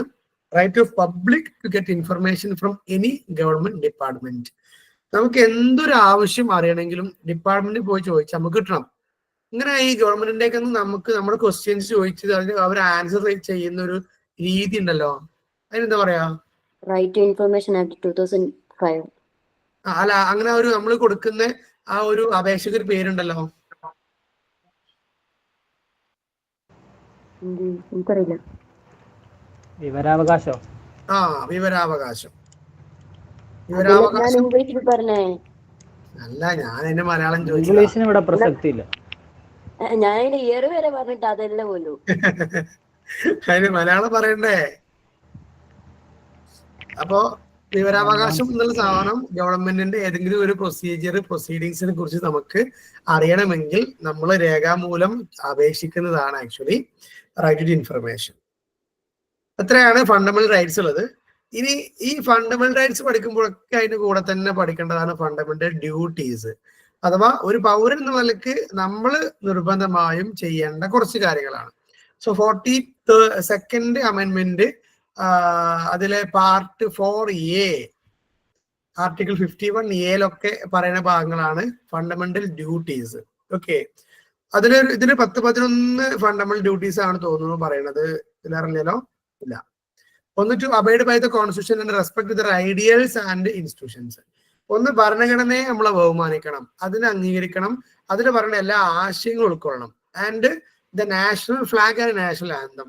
അപ്പൊ ഭരണഘടനയിലെ ഇൻസ്റ്റിറ്റ്യൂഷൻസിനെ, അഥവാ കോടതി, പോലീസ്, അല്ലെങ്കിൽ രാജ്യസഭ, ലോകസഭ, ഇങ്ങനെ എന്ത് വന്നാലും അതിനൊക്കെ അംഗീകരിക്കണം. അതുപോലെ നാഷണൽ ഫ്ലാഗിനെ നമ്മൾ റെസ്പെക്ട് ചെയ്യണം, നാഷണൽ ആന്തത്തിനെ റെസ്പെക്ട് ചെയ്യണം. അതിന്റെ ഭാഗമായിട്ട് നമ്മൾ നാഷണൽ ആന്തം കേൾക്കുമ്പോൾ എണീറ്റ് നിൽക്കണമൊക്കെ അതിന്റെ ഭാഗമാണ്. 2, to cherish and follow the national ideals which inspired our national struggles for freedom. നമ്മുടെ നാഷണൽ ഐഡിയൽസ് നമ്മൾ പറഞ്ഞ പോലെ ഇക്വാലിറ്റി, ലിബർട്ടി, ഫ്രട്ടേണിറ്റി, ഇങ്ങനെയൊക്കെയുള്ള പല നമുക്ക് തന്ന ഐഡിയൽസ് ഉണ്ടാവും. അതിനൊക്കെ നമ്മൾ ഫോളോ ചെയ്യണം. 3, to uphold and protect the sovereignty, unity and integrity of the nation. രാജ്യത്ത് നമുക്ക് ഐക്യം വേണം, അല്ലെ? യൂണിറ്റി വേണം, അല്ലെങ്കിൽ ഇന്റഗ്രിറ്റി വേണം. സോ ഈ ഇന്റഗ്രിറ്റി, യൂണിറ്റി, സോവറിറ്റി ഏകദേശം ഒരേ മീനിങ് തന്നെ. അത്തരം കാര്യങ്ങൾ പ്രൊമോട്ട് ചെയ്യാൻ വേണ്ട നമ്മുടെ സപ്പോർട്ട് നമ്മൾ കൊടുക്കണം. നമ്മൾ എന്ത് ചെയ്യരുത്? രാജ്യത്ത് പ്രശ്നങ്ങൾ ഉണ്ടാക്കരുത്. 4, to defend the country and render national service when called upon to do so. രാജ്യത്തിനെ ഡിഫെൻഡ് ചെയ്യാൻ ഓരോ പൗരനും ഉത്തരവാദിത്തമുണ്ട്. എന്തെങ്കിലും ഒരു അടിയന്തരാവസ്ഥയോ വാറോ ഒക്കെ വരികയാണെങ്കിൽ നമ്മളൊക്കെ ചിലപ്പോൾ ആർമിയിൽ ചേരേണ്ടി വന്നേക്കാം, നമ്മൾ പ്രതിരോധത്തിലേക്ക് പോകേണ്ടി വന്നേക്കാം, തോക്കെടുക്കേണ്ടി വന്നേക്കാം, വെടിവെക്കേണ്ടി വന്നേക്കാം. സോ അതിനൊക്കെ തയ്യാറാവണം എന്നുള്ളതാണ്. അതുപോലെ തന്നെ 5, to promote harmony and spirit of common brotherhood. എപ്പോഴും നമ്മൾ ഇന്ത്യക്കാരാണ്, നമ്മൾ ഒന്നാണ്. All Indians are my brothers and sisters, I love my country and എന്നൊക്കെ പറഞ്ഞിട്ടുള്ള നമ്മുടെ പ്രതിജ്ഞ ഒക്കെ അതിന്റെ ഭാഗമാണ്. 6, to value and preserve rich heritage of our composite culture. നമുക്കറിയാം, നമുക്ക് യൂണിറ്റി ഇൻ ഡൈവേഴ്സിറ്റിയാണ്, ഒരുപാട് കൾച്ചറുകൾ ഉണ്ട്. സോ അതിനൊക്കെ വാല്യൂ ചെയ്യുക, പ്രിസർവ് ചെയ്യുക, അവരുടെ കൾച്ചർ കൺസേർവ് ചെയ്യുക, അതൊക്കെ നമ്മുടെ ഉത്തരവാദിത്തമാണ്. 7, to protect and improve the national environment. നമ്മുടെ പരിസ്ഥിതി, നമ്മുടെ സൊസൈറ്റി, ഇതിനൊക്കെ പ്രൊട്ടക്ട് ചെയ്യുക, ഇംപ്രൂവ് ചെയ്യുക. 8, to develop the scientific temper, humanism and spirit of enquiry. Spirit of enquiry അഥവാ ത്വര അല്ലെങ്കിൽ അന്വേഷണാത്മകമായ പഠനങ്ങൾ, മനുഷ്യത്വം, സയന്റിഫിക് ടെമ്പേഴ്സ് അഥവാ അതായത് ശാസ്ത്രീയമായിട്ടുള്ള രീതികൾ, ഇതിനൊക്കെ നമുക്ക് ഡെവലപ്പ് ചെയ്യാൻ പറ്റുന്നത് ഡെവലപ്പ് ചെയ്യുക, സപ്പോർട്ട് ചെയ്യാൻ പറ്റുന്നത് സപ്പോർട്ട് ചെയ്യുക. 9, to safeguard public property and object violence. അഥവാ പ്രശ്നങ്ങൾ ഉണ്ടാവുന്നത് തടയുക, പബ്ലിക് പ്രോപ്പർട്ടിനെ സംരക്ഷിക്കുക, അല്ലെ? ഖജനാവല്ല, പൊതു ഇടങ്ങള്, ബസ് സ്റ്റോപ്പ് അല്ലെങ്കിൽ ബസ് സ്റ്റാൻഡ്, റെയിൽവേ സ്റ്റേഷൻ, ഇങ്ങനെയൊക്കെയുള്ള സംഭവങ്ങൾ നമ്മൾ ഇങ്ങനെ കേടുവരുത്താതെക്കുക. 10, to strive towards excellence in all spheres. രാജ്യത്തിന്റെ എല്ലാ മേഖലയിലും ഒരു നന്മയ്ക്ക് വേണ്ടി നമ്മൾ സപ്പോർട്ട് ചെയ്യുക. To provide opportunities for education. അതുപോലെ തന്നെ വിദ്യാഭ്യാസം നേടാൻ നമുക്ക് എന്തൊക്കെ ചെയ്യാൻ പറ്റുമോ, വിദ്യാഭ്യാസം കൊടുക്കാൻ നമുക്ക് എന്തൊക്കെ ചെയ്യാൻ പറ്റുമോ, അതൊക്കെ നമ്മൾ ചെയ്യുക. ഇങ്ങനെ കുറെ ഫണ്ടമെന്റൽ ഡ്യൂട്ടീസ് നമ്മുടെ മുന്നിൽ ഉണ്ട്. അപ്പം ഫണ്ടമെന്റൽ റൈറ്റ്സും ഫണ്ടമെന്റൽ ഡ്യൂട്ടീസും പ്രിയാമ്പിളും, ഈ 3 സാധനങ്ങളെ കുറിച്ചാണ് നമ്മൾ കേട്ടത്, അല്ലേ?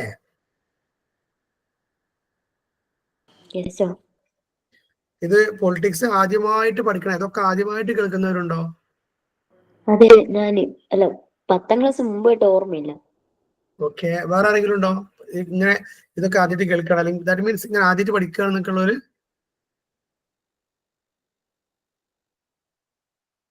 ഇപ്പൊ അവസാനമായിട്ട് പഠിക്കുകയാണ് കേട്ടവരുണ്ടോ? ആദ്യമായിട്ട് വേണ്ട. മിക്കവാറും നമുക്കൊന്നും തിരിയുന്നില്ല, ഇവിടെ എല്ലാം ആരെ ഒരേപോലെ ഉണ്ട്. ഓക്കെ, അപ്പൊ പ്രിയാമ്പിൾ എന്താ മനസ്സിലായില്ലേ ഫാത്തിമ? അത് ഒരു മുഖവരാണ്, നമുക്ക് അതിനുള്ളൊരു ഇൻട്രൊഡക്ഷൻ ആണ്. പിന്നെ ഫണ്ടമെന്റൽ റൈറ്റ്സ് ഉണ്ട്, ഫണ്ടമെന്റൽ ഡ്യൂട്ടീസ് ഉണ്ട്. ഫണ്ടമെന്റൽ റൈറ്റ്സ് നിർബന്ധമായിട്ട് നമുക്ക് കിട്ടേണ്ട അവകാശങ്ങൾ, ഫണ്ടമെന്റൽ ഡ്യൂട്ടീസ് നമ്മൾ ചെയ്യാൻ ശ്രമിക്കണം, നിർബന്ധമായി നമ്മൾ ചെയ്യാൻ ശ്രമിക്കേണ്ട കാര്യങ്ങൾ, അത്രേ ഉള്ളൂ. ഇനി ഡയറക്റ്റീവ് പ്രിൻസിപ്പിൾസിലേക്ക് വീണ്ടും പോവാണ്. നിർദ്ദേശക തത്വങ്ങൾ എന്ന് നമ്മൾ നേരത്തെ പറഞ്ഞു. അതിലുള്ള കുറെ നിർദ്ദേശക തത്വങ്ങളെ പരിചയപ്പെടാണ് നമ്മൾ ഇനി ചെയ്യാൻ പോണത്. Okay, directive principles of the state policy and education ആണ്. So embedded part 4 article 36 to 51, 36 മുതൽ 51 വരെ ഡയറക്റ്റീവ് പ്രിൻസിപ്പിൾസിന്റെ ഭാഗം എന്ന് പറയുന്നുണ്ട്. സോ അതിനെ 3ആയിട്ട് ക്ലാസിഫൈ ചെയ്യുന്നുണ്ട്. Ideal that state ought to strike towards achieving. ഒരു സ്റ്റേറ്റ് പരമാവധി അല്ലെങ്കിൽ അവർ നിർബന്ധമായും അച്ചീവ് ചെയ്യേണ്ട ചില മേഖലകൾ. Directions of excise of legislative and executive powers, അഥവാ നിയമങ്ങളിലും നിയമം നടപ്പിലാക്കുന്നതിലൊക്കെ ഭരണനിർവഹണത്തിലൊക്കെ ഉൾപ്പെടുത്താവുന്ന ചില കാര്യങ്ങൾ. Rights of citizen which the state should be secure. നിർബന്ധമായും ഒരു സ്റ്റേറ്റ്, അഥവാ ഇവിടെ സ്റ്റേറ്റ് എന്ന് ഉദ്ദേശിച്ച വാക്കിന് എന്തൊക്കെ വേറെ രണ്ടർത്ഥം കേട്ടോ. സ്റ്റേറ്റ് എന്ന് പൊളിറ്റിക്സിലെ സ്റ്റേറ്റ് എന്ന് പറഞ്ഞ 2 മീനിങ് ആണ്. എന്തൊക്കെയാ? പൊളിറ്റിക്സിലെ സ്റ്റേറ്റ് എന്ന് പറഞ്ഞ 2 മീനിങ് ഉണ്ട്. ഒന്ന് സംസ്ഥാനം, 2 രാജ്യം എന്നുള്ളതാണ് കേട്ടോ. സ്റ്റേറ്റ് ഗവൺമെന്റ് എന്ന് പറയുമ്പോൾ പിന്നെ ചിലത് അത് സംസ്ഥാന ഗവൺമെന്റ് എന്നുള്ള മീനിങ്ങിലെ വരിക, അല്ലെങ്കിൽ ചിലപ്പോ അത് ഇന്ത്യ മൊത്തം എന്നുള്ള ഒരു മീനിങ്ങിലും വരും. ഓക്കെ, അപ്പൊ ആർട്ടിക്കിൾ 36 ദ വേർഡ് അതാണ് അടുത്ത സെന്റൻസിനെ പറയുന്നുണ്ട്. Article 36 the word state means central and state government. അപ്പോ പൊളിറ്റിക്സിൽ സ്റ്റേറ്റ് എന്ന് പറഞ്ഞാല് 2 മീനിങ്ങും കാണണം എന്ന് പ്രത്യേകം മനസ്സിലാക്കുക.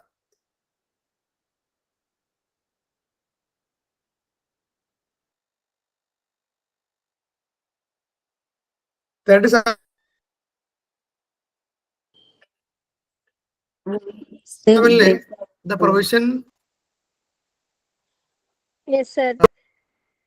ഒരു കോൾ വന്നതാണ്. ഇപ്പൊ കറക്റ്റ് ആണോ? ഇപ്പൊ ഓക്കെയാണ്. ഓക്കെ, ഇനി കുറെ ആർട്ടിക്കിൾസ് ആണോ അതിൽ കാണുക. ആർട്ടിക്കിൾ 36 പറഞ്ഞത് സ്റ്റേറ്റ് എന്നുള്ള വാക്കിൽ 2 മീനിങ്ങുകളുണ്ട്, അഥവാ സെൻട്രൽ ആൻഡ് സ്റ്റേറ്റ് ഗവൺമെന്റുകൾ. 37 പറയുന്നത് provisions contained in this part shall not be enforced by any court. അഥവാ ഡയറക്റ്റീവ് പ്രിൻസിപ്പിൾസ് പറഞ്ഞത് കുറെ നിർദ്ദേശങ്ങൾ മാത്രമാണ്, അത് ഞങ്ങൾക്ക് അവകാശമാണെന്ന് പറഞ്ഞ് നമ്മൾ ഒരു കോടതിയിലും പോയി ചെല്ലാൻ പറ്റൂല. Okay, but it shall be the duty of A state. ഒരു രാജ്യം എന്ത് ചെയ്യണം? അത് പ്രൊവൈഡ് ചെയ്യണം. പക്ഷെ അത് നിർബന്ധമായും കൊടുക്കണമെന്നോ അത് ജനങ്ങളുടെ അവകാശമാണെന്നൊന്നും പറയാൻ പറ്റൂല. Then 38, article 38 the state shall strive to promote the welfare of the people.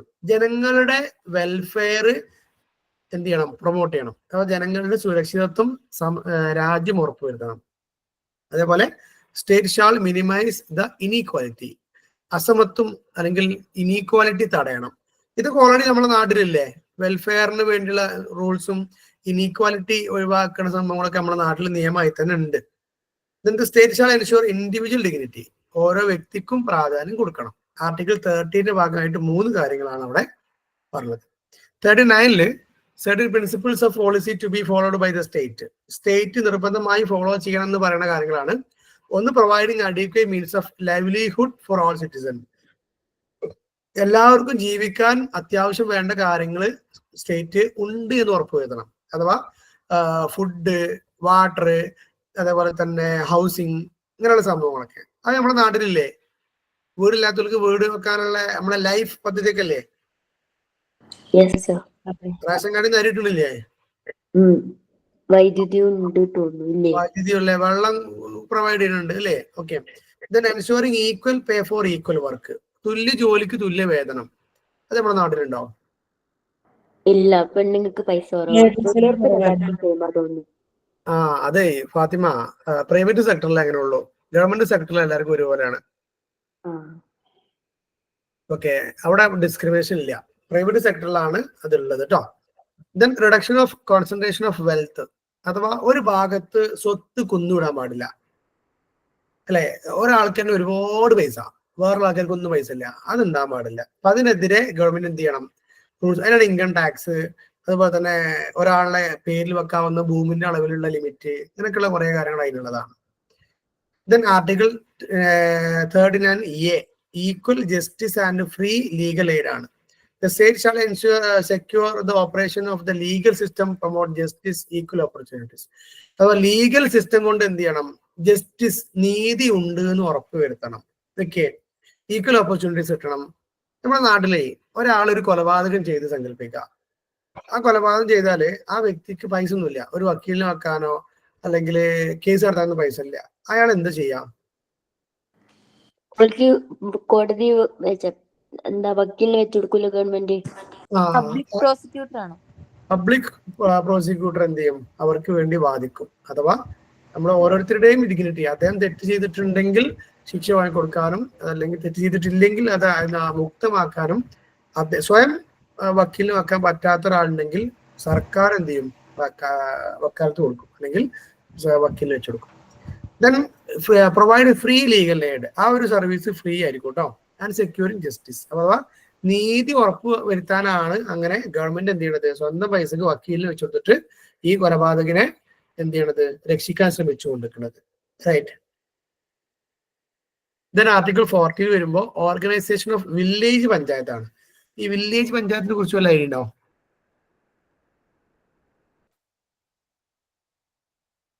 എന്താണ് വില്ലേജ് പഞ്ചായത്ത് അറിയോ?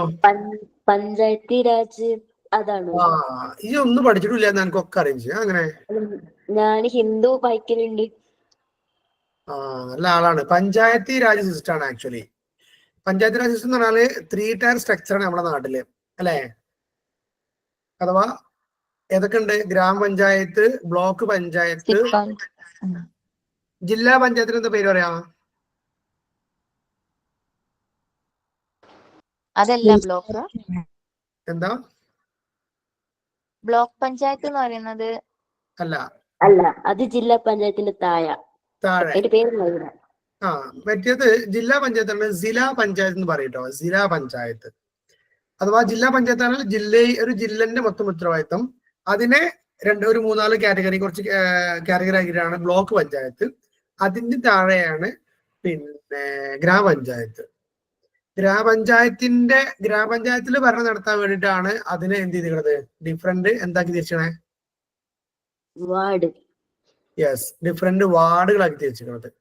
ഒരു വാർഡിൽ ഏകദേശം എത്ര ജനങ്ങൾ ഉണ്ടാവും അറിയോ? 5 ലക്ഷം. ഒരു വാർഡില് അറിയില്ല. ഇല്ലല്ലേ? കൃത്യമായിട്ട് എനിക്കും അറിയില്ല. പിന്നെ അതിന് ഓരോ വാർഡിന് പിന്നെ എന്താക്കിയാണ്? 5 ലക്ഷം ഉണ്ടാവാട്ടോ. ഓരോ ഡിവിഷൻ ഓരോ ബൂത്തുകളായി തിരിച്ചു, ഓരോ ഏരിയകള്. അവിടെ ഉണ്ടാവും ഒരു ബൂത്തിൽ ഏകദേശം 3000 ആളുകളോ 2500 to 3000 ആളുകളൊക്കെ ഉള്ള ഓരോ ബൂത്തുകളായി തിരിച്ചിട്ടുണ്ടാവും. അവരവിടെ പോയി വോട്ട് ചെയ്യാം. അങ്ങനെ അത് വാർഡിലേക്ക് വരും. ഇങ്ങനെ മേലേക്ക് പോകും. ആൻഡ് അപ്പൊ വില്ലേജ് പഞ്ചായത്ത്, ശരിക്കും വില്ലേജ് പഞ്ചായത്ത് എന്തിനാണ് അറിയോ? ഈ ഗ്രാമപഞ്ചായത്ത് അല്ലെങ്കിൽ വില്ലേജ് പഞ്ചായത്ത് എന്തിനാണ് നടപ്പിലാക്കണേന്ന് അറിയോ? സുസ്ഥിര ഭരണം മാത്രമല്ല, ഈ ഗവൺമെന്റിന്റെ പഞ്ചായത്തിലെ ആളുകൾ ഗവൺമെന്റ് റെപ്രസെന്റേറ്റീവ് ആണ്. സോ ലോക്കൽ പേഴ്സൺസിനുമായിട്ട് അഥവാ ജനങ്ങളുമായി നേരിട്ട് സംവദിക്കുന്നത് ഈ വില്ലേജ് പഞ്ചായത്തിൽ. അങ്ങനെ ജനങ്ങളുടെ ആവശ്യങ്ങൾ പറയാനും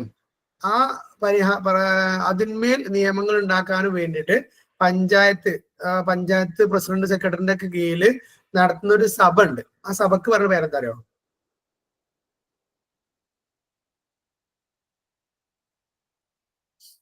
ഗവൺമെന്റ് ഗ്രാമസഭ.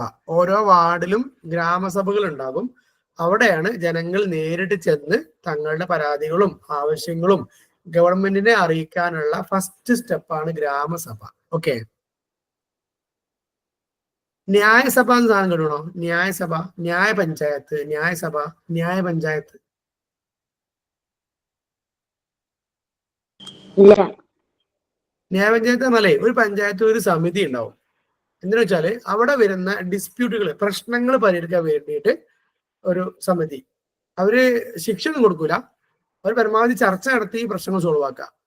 അതിനു വേണ്ടിയുള്ള ഒരു സമിതി ഉണ്ടാവും, അതാണ് ന്യായ പഞ്ചായത്ത്. ഓക്കെ, അത് നമുക്ക് പഠിക്കാനുള്ളതല്ല കേട്ടോ, ഞാനിങ്ങനെ ഒരു എക്സ്ട്രാ നോളജ് എന്നുള്ളവർക്ക് പറഞ്ഞു തരുന്നതാണ്. മറ്റേ വനിതാ കമ്മീഷൻ പോലെയോ? വനിതാ കമ്മീഷൻ പോലെ അല്ല അത്. അതുപോലെ തന്നെ ഒരു 4-5 പേരുള്ള ഒരു സമിതി. അതിൽ അവിടെ ആ നാട്ടിൽ ഇതിന് പ്രശ്നം ഉണ്ടെങ്കിൽ ആ സമിതിക്ക് പോലും ചെല്ലും, അവര് ഒരു തീർപ്പാക്കി കൊടുക്കും. അങ്ങനെ. ആർട്ടിക്കിൾ 41 റൈറ്റ് ടു വർക്ക് ആണ്. Right to work, education and to publish assistance in certain cases.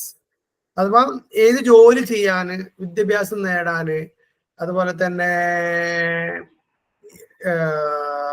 നമുക്ക് ഇഷ്ടമുള്ള ഏരിയാസിൽ അല്ലെങ്കിൽ ഇഷ്ടമുള്ള കേസസ്, ദാറ്റ് മീൻസ് ഇഷ്ടമുള്ള ജോലികള്, ഇഷ്ടമുള്ള രീതികളിലേക്കൊക്കെ നമുക്ക് പോകാൻ പറ്റുക എന്നുള്ളതാണ് ആർട്ടിക്കിൾ 41 പറയണത്.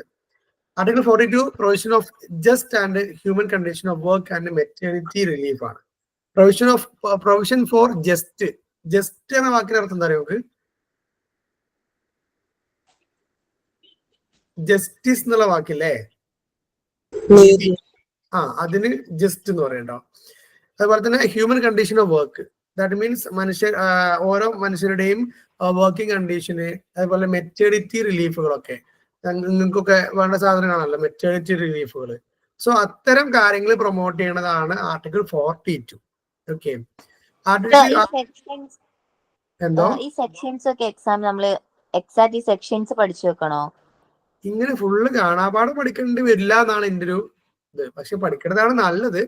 ഡയറക്ടീവ് പ്രിൻസിപ്പിൾസിനെ കുറിച്ചൊക്കെ എഴുതാൻ പറയുമ്പോഴേ കുറച്ചൊക്കെ ഒരു കണക്ട് ചെയ്ത് എഴുതണം, നല്ലതാണ്. മെയിൻ ആയിട്ടുള്ള ഫണ്ടമെന്റൽസ് ഒക്കെ അല്ലെ? ഫണ്ടമെന്റൽസ് എന്തായാലും പഠിക്കാം, ഇത് മുഴുവനൊന്നും വേണ്ടില്ല. Okay. Article 43 living wage, suitable legislation, working condition, ensuring leisure time of workers etcetera.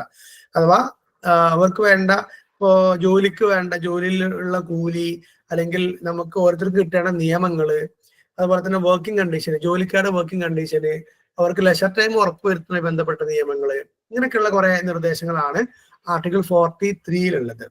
43A secure participation workers in the management of industries.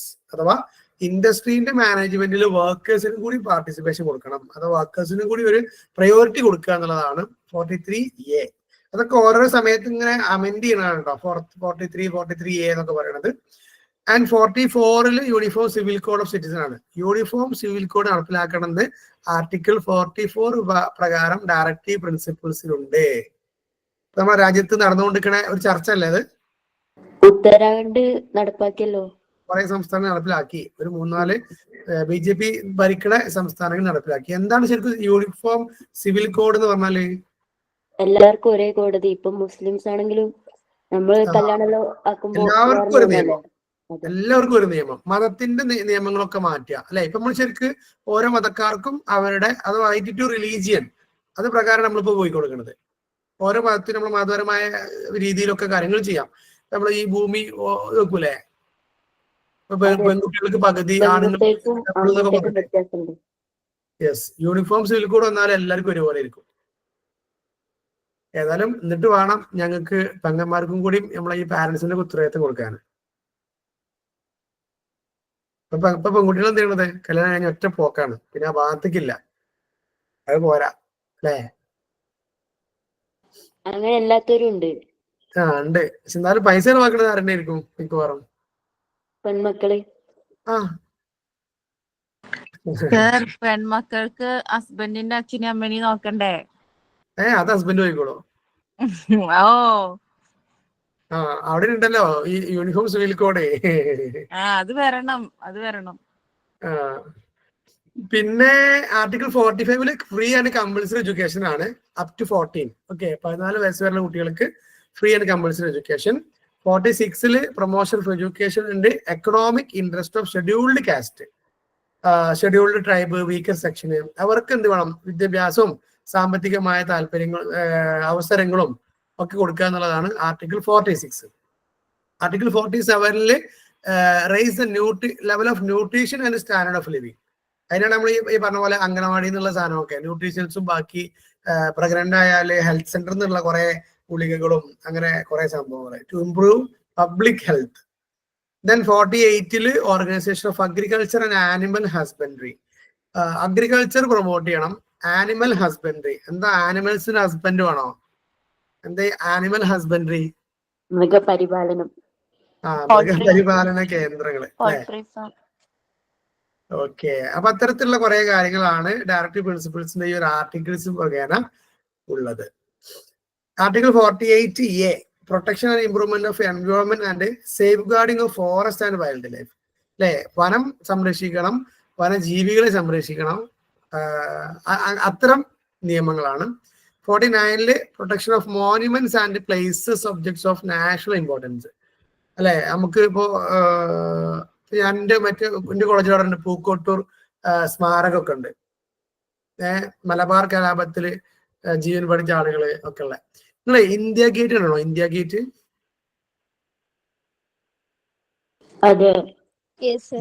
India gate എന്ന് പറഞ്ഞാൽ എന്താ? അതിന്റെ അപ്പുറത്ത് എന്താ?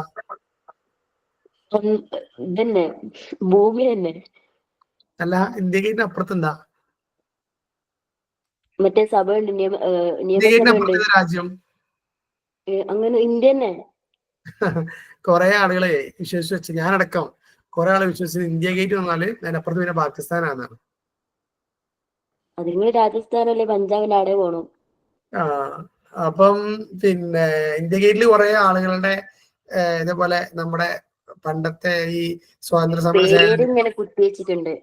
കുറെ ആളുകളുടെ പേര് കുത്തിവെച്ചിട്ടുണ്ട്. അപ്പൊ അങ്ങനെ മോണ്യുമെന്റ്സ് അതുപോലെ തന്നെ നാഷണൽ ഇമ്പോർട്ടൻസ് ഉള്ള പ്ലേസസ് ഒക്കെ പ്രൊട്ടക്ട് ചെയ്യാന്നുള്ളതാണ് article 49. Article 50 separation of judiciary from executive. അഥവാ കോടതിയും ഭരണം വേറെ വേറെ ആയിക്കോട്ടെ എന്നാ പറഞ്ഞത്. അല്ലെ, അത് നന്നായി. കോടതി വേറെയും എക്സിക്യൂഷൻ വേറെ ആക്കിയത്. അല്ലെങ്കിൽ ഈ മോദിനെങ്കിലും നമ്മളെ സുപ്രീം കോടതി ചീഫ് ജസ്റ്റിസ്, അല്ലെങ്കിൽ നമ്മളെ മുഖ്യമന്ത്രിനെങ്കിലും ഹൈക്കോടതി ജഡ്ജി, എന്നാ പിന്നെ കഴിഞ്ഞ്. Article 51 promotion of international piece and security. അല്ലെ, എല്ലാവർക്കും ഇന്റർനാഷണൽ പീസ് ആൻഡ് സെക്യൂരിറ്റി ഉറപ്പുവരുത്താൻ വേണ്ട കാര്യങ്ങൾ ചെയ്യണം എന്നൊക്കെ ഉള്ളതാണ്. ഇപ്പോൾ ഡയറക്റ്റീവ് പ്രിൻസിപ്പിൾസിൽ പഠിച്ചത് കുറേ ആർട്ടിക്കിൾസും അത് എന്താണ് അതുമായി എന്താണ് അതുമായി കണക്ട് ചെയ്ത പോയിന്റ് എന്നുള്ളതാണ്.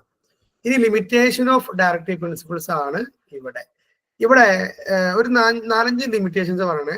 ഒന്ന്, they are not time bound. ഇതൊന്നും കൃത്യമായിട്ട് ഒരു സമയബന്ധിതമായി പൂർത്തിയാക്കണമെന്നോ അങ്ങനൊന്നും പറഞ്ഞിട്ടില്ല.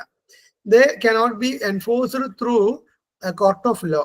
ഒരിക്കലും ഇതിന് പറഞ്ഞ കാര്യങ്ങൾ കോടതിയിൽ പോയിട്ട് വാദിക്കാൻ പറ്റൂല. ദാറ്റ് മീൻസ് ഇത് ഞങ്ങൾക്ക് കിട്ടിയില്ല എന്ന് പറഞ്ഞ കേസ് കൊടുക്കാൻ പറ്റൂല.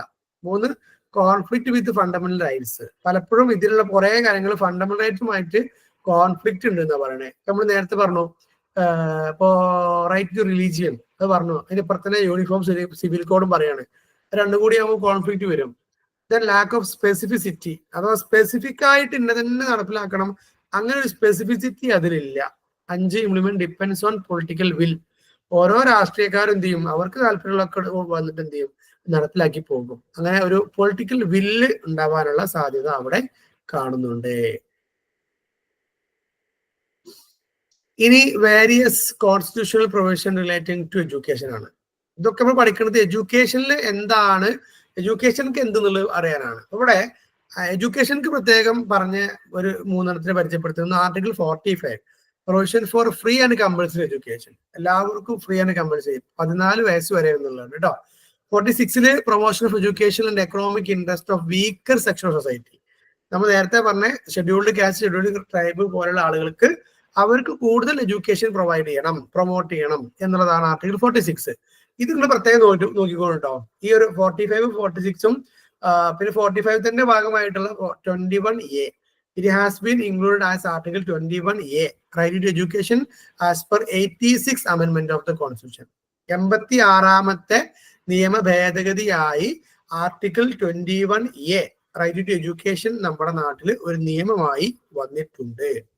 ചുരുക്കി പറഞ്ഞാലേ 14 വയസ്സ് വരെ സ്കൂൾ പോകില്ല എന്ന് പറഞ്ഞാലും പിടിച്ചുകൊണ്ടേ സ്കൂൾ കൊണ്ടിടണം. അവൻ നിർബന്ധമായിട്ടും വിദ്യാഭ്യാസം കൊടുക്കണം എന്നുള്ളതാണ് നമ്മുടെ നിയമം. ഇനി provisions safeguarding the education rights of minorities. മൈനോറിറ്റികൾക്ക് വേണ്ടി എന്ത് പറഞ്ഞു? നമ്മൾ മുമ്പത്തെ റൈഡ് കണ്ടത് എഡ്യൂക്കേഷൻ റിലേറ്റഡ് ആയിട്ടുള്ള കാര്യങ്ങളാണ്. ഇത് മൈനോറിറ്റീസ് ഉള്ളതാണ്. Article 28 freedom to attendance at religious instruction or religious worship in education institutions. മൈനോറിറ്റികൾക്ക് എന്ത് ചെയ്യാം? എഡ്യൂക്കേഷണൽ ഇൻസ്റ്റിറ്റ്യൂഷനിൽ അവർക്ക് റിലീജിയസ് വർഷിപ്പ് നടത്താം, അഥവാ മതപരമായ പഠനം അവർക്ക് അനുവദിക്കുന്നു എന്നുള്ളതാണ്. അതിന് പ്രത്യേകം ക്ലോസുകൾ ഉണ്ട്. No religious instruction shall be provide in government institutions. അഥവാ സർക്കാരിന്റെ സ്ഥാപനങ്ങളിൽ ഒരു നിലക്കും പ്രത്യേക മതം മാത്രം പഠിപ്പിക്കാൻ പാടില്ല. ഇനി if an organisation administered by the state but established by any trust all be administered. അപ്പോ ഗവൺമെന്റ് ആണ് ഒരു സ്ഥാപനത്തിൽ നടത്തുന്നത്. ചില ക്രിസ്ത്യൻ സ്കൂളുകളും അങ്ങനത്തെ മുസ്ലിം മാനേജ്മെന്റുള്ള സ്കൂളുകളൊക്കെ അങ്ങനെ ഉണ്ട്. പക്ഷെ അത് അഡ്മിനിസ്റ്റർ ചെയ്യണത്, അത് നിർമ്മിച്ചതും അത് നടത്തുന്നതും ഒക്കെ ഏതെങ്കിലും ഒരു മതേതരം. അങ്ങനെയാണെങ്കിൽ അവർക്കത് ചെയ്യാം എന്നുള്ളതാണ്. ഗവൺമെന്റിനെ സ്റ്റാർട്ട് ചെയ്ത് ഗവൺമെന്റിനെ റൺ ചെയ്യുന്ന സ്ഥാപനങ്ങളിൽ മതം പഠിപ്പിക്കാൻ പാടില്ല. Then 29 clause 2 right to admission in educational institution. അഥവാ മൈനോറിറ്റികൾക്ക് എന്തുണ്ട്? എഡ്യൂക്കേഷണൽ ഇൻസ്റ്റിറ്റ്യൂഷനിൽ അഡ്മിഷൻ നിർബന്ധമായി കൊടുക്കണമെന്നതാണ്. Then article 30 right of minorities to establish and administer educational institution. ശരിക്കും എന്താണ് ഈ മൈനോറിറ്റീസ് പറഞ്ഞാല്? ന്യൂനപക്ഷം. ന്യൂനപക്ഷം എന്ന് പറഞ്ഞാൽ എന്താ? ആളുകളുടെ എണ്ണം കുറവുള്ള മതം അല്ലെങ്കിൽ കുറവുള്ള ജാതി ഒക്കെയാണ്. അത്തരം ആളുകൾക്ക് എന്ത് ചെയ്യാം? മതസ്ഥാപനങ്ങൾ തുടങ്ങാനുള്ള പ്രത്യേക പ്രൊവിഷൻ. ഇനി challenges faced in fulfilling the constitutional obligation. നമ്മുടെ ഭരണഘടന കടമകൾ അല്ലെങ്കിൽ ഭരണഘടനയിൽ പറഞ്ഞ കാര്യങ്ങൾ പലപ്പോഴും നമുക്ക് നടപ്പിലാക്കാൻ പറ്റാത്ത ചില ചലഞ്ചസ്. ഇതിൽ ഓരോന്നിനുള്ള ചലഞ്ച് പറയുന്നത് freedom, facing challenges for following freedoms. കുറെ ഫ്രീഡംസ് നമുക്ക് നടപ്പിലാക്കാൻ പറ്റൂല. അത് പറയുന്നത് article 19 guarantees 6 freedom: speech, expression, assemble peaceful without arms, association, free movely throughout the nation. ഇങ്ങനെ കുറെ എന്തുണ്ട് ഫ്രീഡംസ് കൊടുത്തോണ്ടേ നമ്മളെ ഭരണഘടനയിലുള്ള പല കാര്യങ്ങളും നടപ്പിലാക്കാൻ അത് ബുദ്ധിമുട്ടുണ്ടാക്കുന്നുണ്ട് എന്നാണ് പറയുന്നത്. കാരണം ആളുകൾക്ക് ഇങ്ങനെ സ്പീച്ചിനും എക്സ്പ്രഷനും അസോസിയേഷൻ ഫോം ചെയ്യാനും ഒരുപാട് ഫ്രീഡംസ് കൊടുത്തു കഴിഞ്ഞു. സോ അത് പലപ്പോഴും നമ്മുടെ കോൺസ്റ്റിറ്റ്യൂഷൻ നടപ്പിലാക്കുന്നതിന് ബുദ്ധിമുട്ടുണ്ടാക്കും എന്നാണ് ഒന്ന്.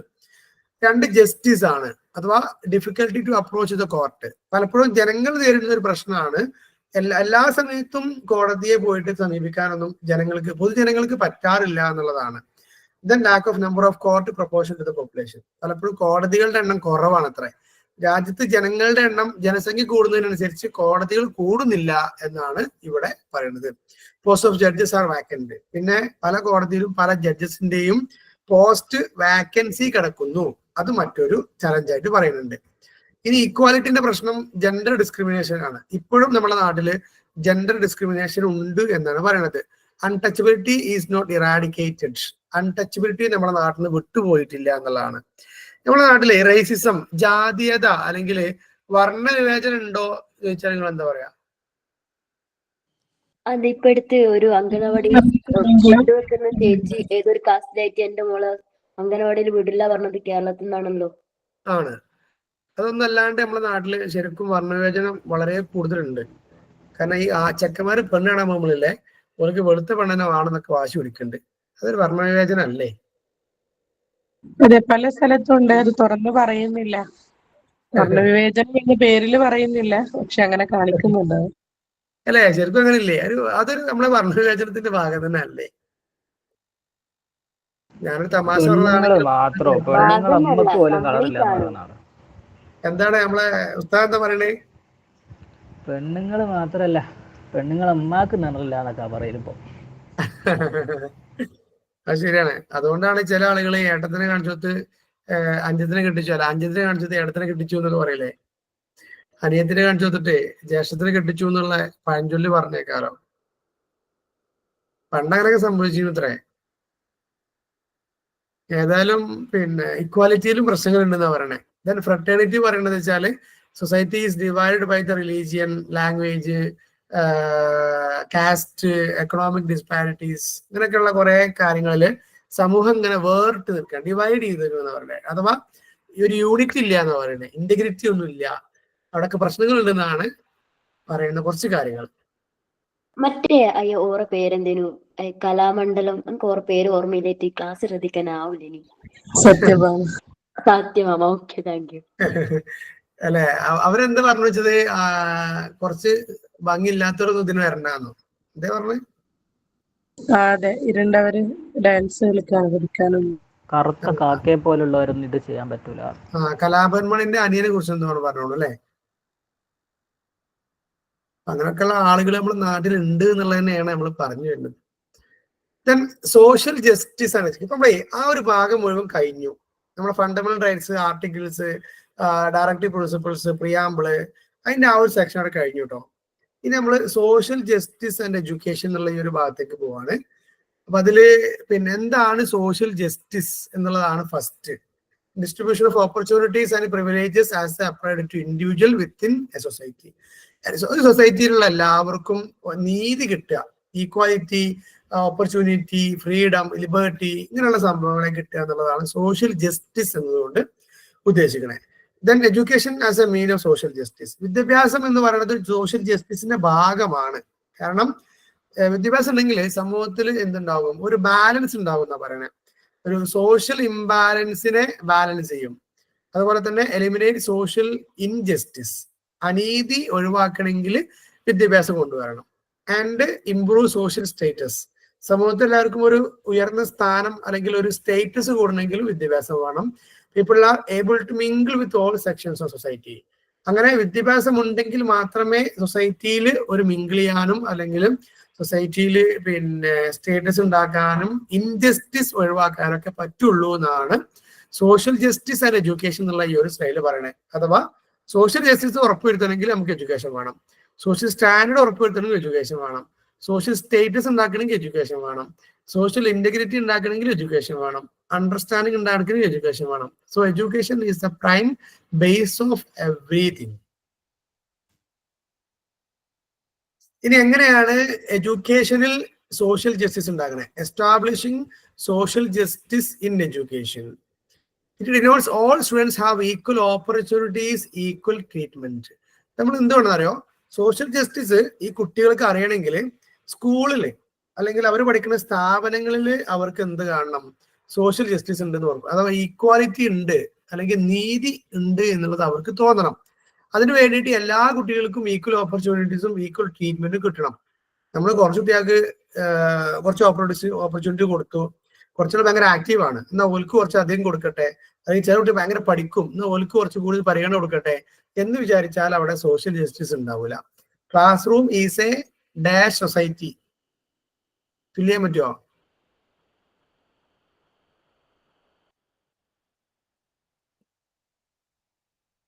Class room is a hello കേൾക്കുന്നുണ്ട്, ഉത്തരം അറിയില്ല. Classroom is a miniature society എന്ന് പറയാം. സമൂഹത്തിന്റെ ഒരു ചെറിയ രൂപമാണ് ക്ലാസ് റൂം. അപ്പൊ നമ്മളെല്ലാവരും 8ാം ക്ലാസ്സിൽ പോയിട്ട് പഠിപ്പിക്കുമ്പോൾ നമ്മൾ മുന്നിലിരിക്കുന്നത് ആരൊക്കെ അറിയെങ്കിൽ, വരാനിരിക്കുന്ന പോലീസ്, വരാനിരിക്കുന്ന ഡോക്ടർ, വരാനിരിക്കുന്ന പട്ടാളക്കാരൻ, വരാനിരിക്കുന്ന കള്ളൻ, വരാനിരിക്കുന്ന പീഡനവീരൻ, ഇതൊക്കെ എന്തുണ്ട്, നമ്മളെ മുന്നിലിരിക്കുന്നുണ്ട് എന്നുള്ള ഒരു ചിന്ത നമുക്ക് നല്ലതാണ്. So fair and equitable distribution of resources, facilities, privilege, എല്ലാവർക്കും ഒരേ സ്ഥാനം കൊടുക്കണം, എല്ലാവർക്കും ഒരേ സർവീസ് കൊടുക്കണം, എല്ലാവർക്കും റിസോഴ്സസ് കൊടുക്കണം. ഇതൊക്കെ നമ്മുടെ ഒരു ഉത്തരവാദിത്വമാണ് കേട്ടോ. ക്ലാസ്സിലെ എല്ലാവർക്കും, ഇപ്പം 50 കുട്ടികൾ ക്ലാസ്സിലുണ്ടെങ്കിൽ നമ്മൾ ഒരു സാധനം കൊടുക്കുകയാണെങ്കിൽ, നമ്മൾ ഒരു അറിവ് കൊടുക്കുകയാണെങ്കിൽ 50 പേർക്കും അർഹതപ്പെട്ടതാണ്. നമ്മൾ ഒരു നോട്ട് കൊടുക്കുകയാണെങ്കിൽ 50 പേർക്കും അർഹതപ്പെട്ടതാണ്. നമ്മളൊരു വാല്യൂ, ഒരു ഉപദേശം കൊടുക്കുകയാണെങ്കിൽ 50 പേർക്കും അർഹതപ്പെട്ടതാണ്. ഈ സ്കൂളിലെ ഇങ്ങനെ 50 എല്ലാവർക്കും ഒരുപോലെ സർവീസ് കൊടുക്കാത്ത ഒരു അധ്യാപകരുണ്ട്. അത് ആ അധ്യാപകൻ ഏത് വിഷയം എടുക്കുന്ന അറിയുക? അറബി അല്ല, ലാംഗ്വേജ് അധ്യാപകൻ എല്ലാവർക്കും ഒരേപോലെ കൊടുക്കൂല. അല്ല, മലയാളം സംസ്കൃതം കിട്ടൂലോ. ആരാണ്? ഡാൻസോ? Physical education. ഫിസിക്കൽ എഡ്യൂക്കേഷൻ ആണ് ഞാൻ മനസ്സിൽ കണ്ടത്. ഡാൻസ് ടീച്ചേഴ്സ് എല്ലായിടത്തും ഒന്നും ആയിട്ടില്ല. എന്നാലും ആർട്ട്, ഡാൻസ്, മ്യൂസിക്കൽ ടീച്ചറൊക്കെ ഉണ്ടല്ലോ. മ്യൂസിക്കൽ ടീച്ചർ എന്താ കേട്ടാരോ, ഈ പാടാൻ വൈക്കോളം കൊണ്ടാണ് ഇങ്ങനെ പാട്ട് പാടിപ്പോ. അല്ലെങ്കിൽ ഭയങ്കര അവസ്ഥയായിരിക്കില്ലേ ക്ലാസ്? അങ്ങനല്ല, എല്ലാവർക്കും പാട്ട് പഠിക്കാനുള്ള അവസരമാണ് അവിടെ. ഫിസിക്കൽ എഡ്യൂക്കേഷൻ സാറ് കളിക്കാൻ വൈക്കോൾക്ക് പ്രത്യേക കോച്ചിങ്, കളിക്കാൻ വയ്യാത്തവർക്ക് ഫുട്ബോൾ കൊടുത്താണ്ട് അല്ലെങ്കിൽ നിങ്ങൾ പോയി കണ്ട് കളിച്ചോളി എന്ന് പറയും. കളിക്കാൻ വൈക്കോൾക്ക് അങ്ങനെ കളിക്കും ഇങ്ങനെ കളിക്കാനുള്ള കോച്ചിങ്. ശരിക്കും ഇത് ഭയങ്കര ഡിസ്ക്രിമിനേഷൻ ആണെന്നാണ് എൻ്റെ ഒരു പേഴ്സണൽ വ്യൂ.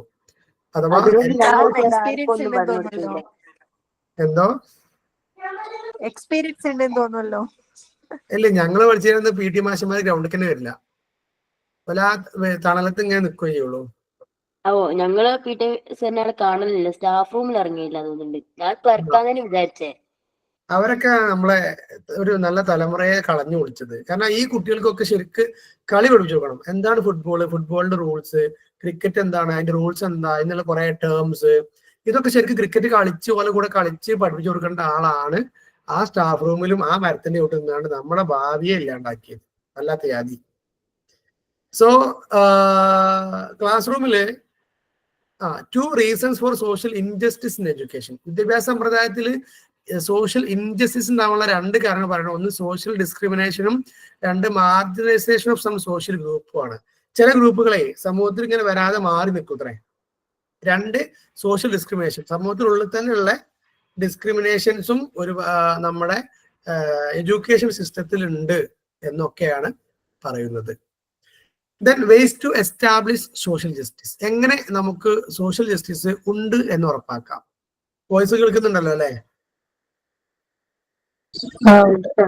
ഞാനിപ്പോ ഇന്ന് ക്ലാസ് തുടങ്ങിയിട്ട് എനിക്ക് എത്ര കോളാ അറിയാം, 5-6 കോളുകൾ വന്ന്. ഞാൻ ഭയങ്കര എന്താ പറയാ ഡിമാൻഡ് പേഴ്സണെ തോന്നുന്നുണ്ട്. കുറെ ആൾക്കാർക്ക് ഇന്ന ആവശ്യമുണ്ട്. സാറ് കടം വാങ്ങിയിട്ടുണ്ടാവും. എന്റെ മാസം അല്ലേ, കടം വാങ്ങിയിട്ടില്ല, കടം കൊടുത്തു കിട്ടാനാണ്. പിന്നെ അപ്പൊ okay, number 1 provide free and compulsory education. എല്ലാവർക്കും ഫ്രീ വിദ്യാഭ്യാസം, അവിടെ ഒരു പ്രശ്നം ഉണ്ടാവില്ല. 2 free education to marginalised and reservation in higher education. Marginalised ആയാലും നേരത്തെ ഒക്കെ പറഞ്ഞ പോയിന്റോ ഇനി ഇങ്ങനെ റിപ്പീറ്റ് ചെയ്യുന്ന പോയിന്റ് ആയിരിക്കും അല്ലെ. ഷെഡ്യൂൾഡ് കാസ്റ്റ്, ഷെഡ്യൂൾഡ് ട്രൈബ്, അവർക്കൊക്കെ free education. Establishing quality schools, നല്ല സ്റ്റാൻഡേർഡുള്ള സ്കൂള്, സ്റ്റാൻഡേർഡുള്ള ക്ലാസ് റൂമുകള്, സ്റ്റാൻഡേർഡുള്ള പിന്നെ അധ്യാപകര്. ഇതൊക്കെ ഞാൻ ഈ ടീച്ചിങ് പ്രാക്ടീസ് സമയത്തെ ഒബ്സർവേഷന് പോകും.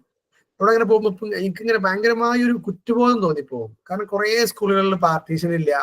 ഒരു ക്ലാസ്സിൽ നിന്നുള്ള എല്ലാ സൗണ്ട് അപ്പുറത്തെ ക്ലാസ്സിക്ക് കേൾക്കും, ഇപ്പുറത്തുള്ള മുഴുവൻ സൗണ്ട് അപ്പുറത്തേക്ക് കേൾക്കും. അങ്ങനെയൊക്കെ ഇപ്പോഴും നമ്മുടെ സ്കൂളുകളുടെ അവസ്ഥ അതാണ്.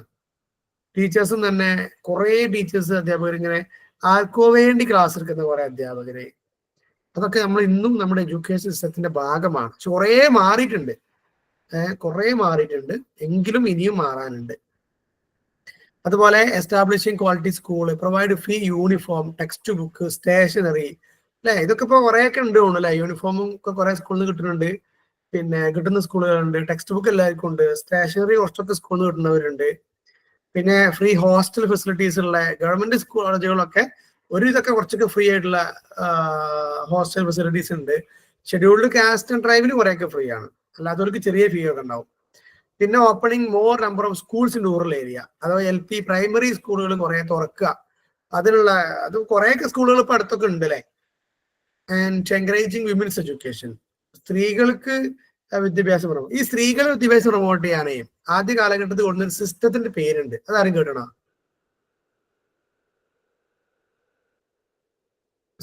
വിമൻസ് എഡ്യൂക്കേഷൻ പ്രൊമോട്ട് ചെയ്യാൻ വേണ്ടിയിട്ട് നമ്മൾ അവരുടെ ഒരു ഡ്രസ്സിന്റെ പേരുമായി ബന്ധപ്പെടുത്തിട്ടാണ് അതിന്റെ പേരുള്ളത്. മുസ്ലിങ്ങളുടെ ഡ്രസ്സുമായി ബന്ധപ്പെട്ടൊരു പേരാ, ആരും കേട്ടണോ?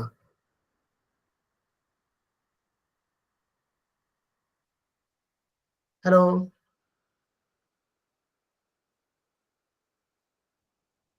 ഹലോ സാറ് പറയുന്നത് കേൾക്കുന്നുണ്ട്. സാറ് പറഞ്ഞ കേൾക്കുന്നുണ്ടെങ്കിൽ കേട്ടിട്ടില്ലെങ്കിൽ കേട്ടില്ല എന്ന് പറഞ്ഞാൽ മതി. പർദ്ദ സിസ്റ്റം എന്നാണ്, പർദ്ദ സിസ്റ്റം. കോത്താരി കമ്മീഷൻ എന്ന് പറഞ്ഞാൽ കേട്ടണങ്ങള്? പർദ്ദ സിസ്റ്റം ചിലപ്പോ ഇത് പഠിക്കാൻ ഉണ്ടാവും കേട്ടോ. പർദ്ദ system and providing financial support for poor. പാവപ്പെട്ടവർക്ക് എന്ത് ചെയ്യണം? പൈസ ഒക്കെ കൊടുത്ത് സഹായിക്കണം. Then reservation of 25% seats in private school for local students. അവിടെ ഏജ് എന്നൊക്കെ വന്നത് എന്താണെന്ന് എനിക്ക് അറിയില്ല, അത് ടൈപ്പിംഗ് മിസ്റ്റേക്ക് ആയിരിക്കും കേട്ടോ. 25% കുട്ടി പ്രൈവറ്റ് സ്കൂളിലൊക്കെ ഇങ്ങനെ ലോക്കൽ സ്റ്റുഡൻസിനും അല്ലെങ്കിൽ സീറ്റ് റിസർവേഷൻ വേണം. സീറ്റ് റിസർവേഷൻ ആവശ്യമില്ല, ഇപ്പൊ എല്ലാവർക്കും അവിടെ സീറ്റ് ഉണ്ട് നിലവിൽ അല്ലെ. ഈ 50% സീറ്റുകൾ ഈ സെൽഫ് ഫൈനാൻസ് കോളേജിലൊക്കെ ഇങ്ങനെ യൂണിവേഴ്സിറ്റിക്ക് വേണ്ടി റിസർവ് ചെയ്യാറുണ്ട് ഇപ്പോ.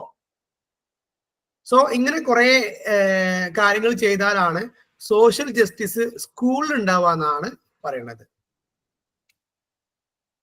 ഇനി RTE ആണ്, right to education act 2009. So RTEന്റെ ഒരു ബാക്ക്ഗ്രൗണ്ട് ഇവിടെ പറയുന്നത് ആർട്ടിക്കിൾ 45 നമ്മൾ നേരത്തെ കണ്ടു, ഫ്രീ ആൻഡ് കമ്പൽസറി എഡ്യൂക്കേഷൻ ആണ്. അപ്പൊ അത് RTEന്റെ ഒരു ഭാഗമാണ്. ഓക്കെ, റൈറ്റ് ടു എഡ്യൂക്കേഷൻ ആക്ടിന്റെ ഭാഗമാണ് 2009. Then the constitution was amended in 2002, inserting article 21A. അപ്പൊ ഇത് നമ്മൾ നേരത്തെ പറഞ്ഞു, ആർട്ടിക്കിൾ 45ന്റെയും 48 അതിന്റെ ഒക്കെ ഭാഗമായിട്ട് പിന്നെ എന്ത് വന്നു, 21A വന്നു എന്നൊക്കെ പറഞ്ഞിരുന്നു. ഇതൊരു 4th August 2009 ഇത്തരത്തിന് അമെന്റ്മെന്റ് വന്നത്. April 1 2010 ഇത് എഫക്റ്റ് ആയത് അഥവാ നടപ്പിലായത് എന്നൊക്കെയാണ് ഇതിന്റെ background. RTE, okay, right to education act. ഇനി അതിന്റെ കുറച്ച് ഫീച്ചേഴ്സ് ആണ്, സാലിയൻ ഫീച്ചേഴ്സ്, ഇമ്പോർട്ടന്റ് ഫീച്ചേഴ്സ് ആണ്. ഇതൊക്കെ പ്രധാനപ്പെട്ട ഭാഗമായിരിക്കും കേട്ടോ. ഈ RTE ഒക്കെ ഇമ്പോർട്ടന്റ് ആയിരിക്കും.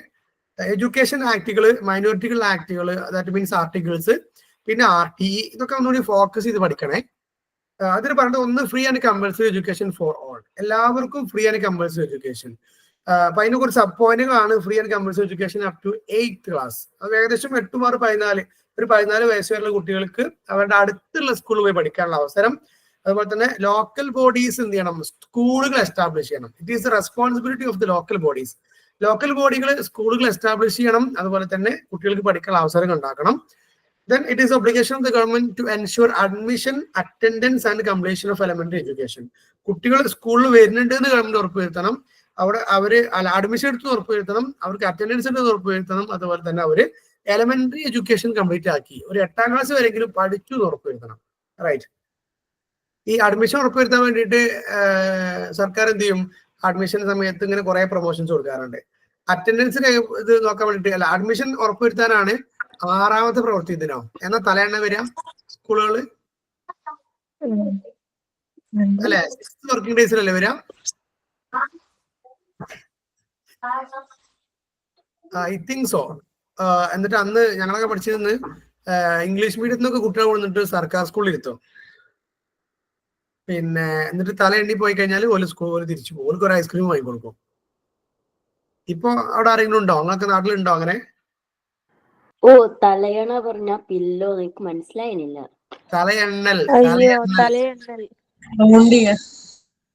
കൗണ്ടിങ് ഒക്കെ വരില്ലേ? 6ാമത്തെ വർക്കിംഗ് ഡേയ്സിലല്ലേ വരിക? അങ്ങനെയൊന്നുമില്ല, ഉണ്ട്. ഞാൻ പഠിക്കുന്നൊന്നുമില്ല. അന്ന് സേർ പ്രൈവറ്റ് സ്കൂളിലായിരിക്കും. അല്ലല്ല, ഗവൺമെന്റ് സ്കൂളില്. അല്ല, ഫാത്തിമ പ്രൈവറ്റ് സ്കൂളിലാണോ പഠിച്ചത്? ആദ്യം പഠിച്ചിട്ടില്ല, ഞാൻ പ്രൈവറ്റിലൊന്നല്ല. ആദ്യം സ്കൂൾ പോയില്ല. പിന്നെ ഒന്നുമില്ലേ? വരുത്തുണ്ട്, പക്ഷെ ഇങ്ങനെ തലയെണ്ണലും പിന്നെ ബാക്കിയുള്ള കുട്ടികളെ വിട്ടില്ല. 6ാമത്തെ വർക്കിംഗ് ഡേ ആണ് എന്റെ ഓർമ്മ ശരിയാണെങ്കിൽ. അന്ന് കൃത്യമായിട്ട് ആള് വരും, അന്ന് എല്ലാരും എണ്ണിപ്പോവും. അന്ന് സ്കൂളിൽ കുറച്ച് അധികം കുട്ടികളൊക്കെ വരും, ഞങ്ങളൊക്കെ പഠിച്ചിരുന്നത്. അപ്പൊ പിന്നെ അത് നടക്കും. ഞങ്ങളോട് യൂണിഫോം ഇട്ട് തരാൻ പറയലുണ്ട്. അതായത് ഞങ്ങള് പാന്റൊക്കെ വേറെ കളറൊക്കെ ഇട്ട് പോക്കുണ്ട് ബോയ്സ്. അപ്പൊ ഓരോടൊക്കെ കറക്റ്റ് യൂണിഫോം ഇട്ട് തരാൻ പറയലുണ്ട്. വരുന്നത് അല്ലേ? വേറെ എല്ലാരോടും വരാനൊക്കെ പറയുന്നില്ലേ? അപ്പൊ കൗണ്ട് ചെയ്യാൻ വേണ്ടി കറക്റ്റ്. ഓക്കെ, അപ്പോ ഫ്രീ ആൻഡ് കമ്പൽസറി എഡ്യൂക്കേഷന്റെ ഭാഗമായിട്ട് പിന്നെ children can leave one school and join another school.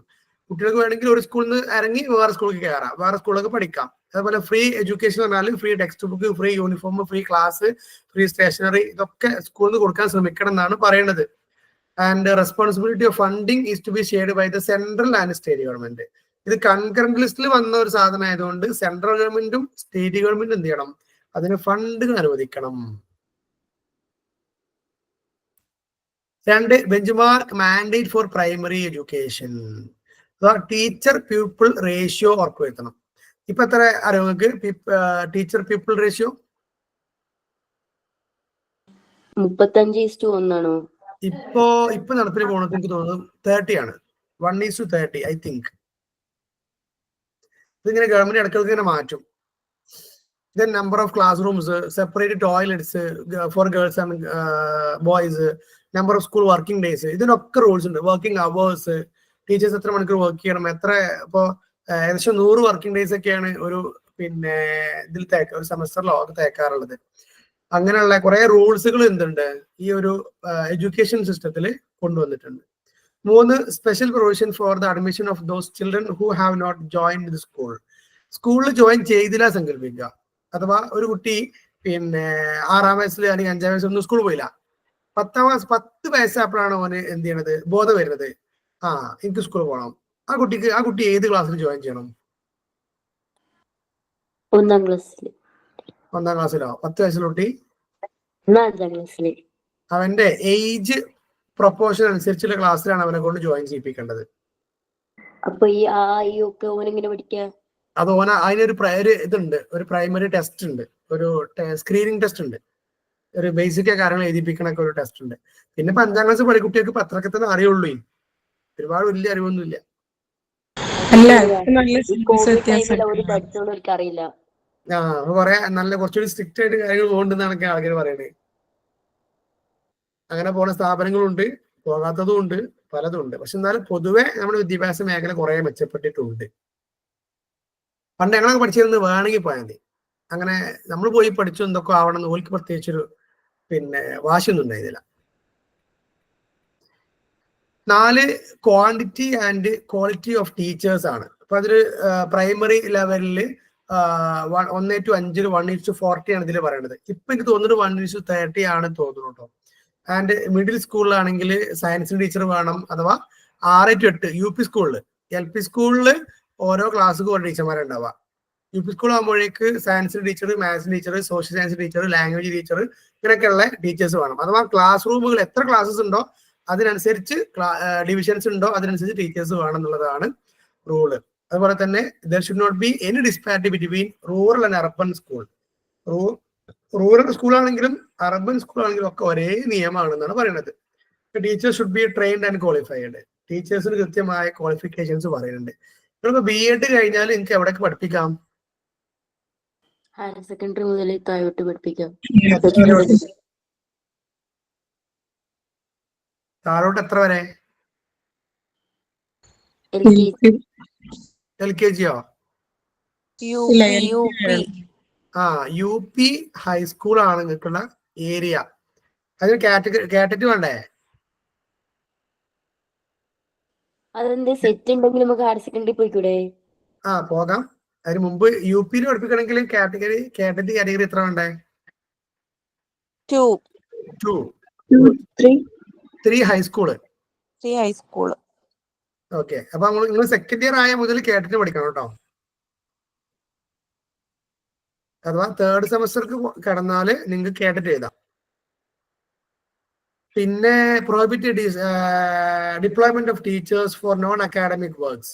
അപ്പോൾ ടീച്ചേഴ്സിനെ പ്രൊട്ടക്ട് ചെയ്യാണ്. അനാവശ്യ ജോലികൾക്കൊന്നും ടീച്ചേഴ്സിനെ വിളിക്കരുത് എന്നാണ് പറയുന്നത്. അതർത്താൻ census, election duties, disaster duties, അതിനൊക്കെ ടീച്ചേഴ്സിനെ വിളിക്കാം. അല്ലാണ്ടുള്ള വർക്കൊക്കെ എല്ലാത്തിനും അധ്യാപനം വിളിക്കരുത് എന്നാണ് പറയുന്നത്. പിന്നെ ഡ്യൂട്ടീസ് ഓഫ് ടീച്ചേഴ്സിൽ പറയുന്നുണ്ട്, regularity and punctuality is in coming to school. നിർബന്ധമായി കൃത്യമായിട്ട് വരണം, കൃത്യമായിട്ട് പോകണം, അല്ലെ? കംപ്ലീറ്റ് പോർഷൻസ്, കൃത്യമായിട്ട് പാഠം തീർക്കണം. അതിനൊക്കെ ഷെഡ്യൂൾ ഉണ്ട്. ഇന്ന മാസം ഇന്ന പാഠങ്ങൾ തീർക്കണം, ക്വാർട്ടർലി എക്സാമിനേഷൻ മുമ്പ് ഇത്ര പാഠം തീർക്കണം. അതൊക്കെ റൂൾസ് ആൻഡ് റെഗുലേഷൻസ് ഉണ്ട്. Then assessing the learning ability of the children. എങ്ങനെയൊക്കെ കുട്ടികളുടെ പഠന നിലവാരം അല്ലെങ്കിൽ പഠനത്തെ അസസ് ചെയ്യണം, ഇവാലുവേറ്റ് ചെയ്യണം, അതിന്റെ റൂൾസ് ഉണ്ട്. ദെൻ മീറ്റിംഗ് പാരന്റ്സ് മീറ്റിംഗ് എപ്പോൾ വിളിക്കണം, അല്ലെങ്കിൽ അതെന്തൊക്കെ CPTA കൂടേണ്ട കാര്യങ്ങള്, അതിനൊക്കെ എന്തുണ്ട്, കൃത്യമായ റൂൾസ് ആൻഡ് റെഗുലേഷൻസ് നമ്മുടെ നാട്ടിലുണ്ട്. 5, zero tolerance against discrimination and harassment ആണ്. അഥവാ ഡിസ്ക്രിമിനേഷൻ ഒഴിവാക്കാൻ വേണ്ടി എന്തൊക്കെ, എഡ്യൂക്കേഷൻ സിസ്റ്റത്തിൽ ഡിസ്ക്രിമിനേഷൻ ഒഴിവാക്കാൻ വേണ്ടി എന്തൊക്കെ ചെയ്യാം?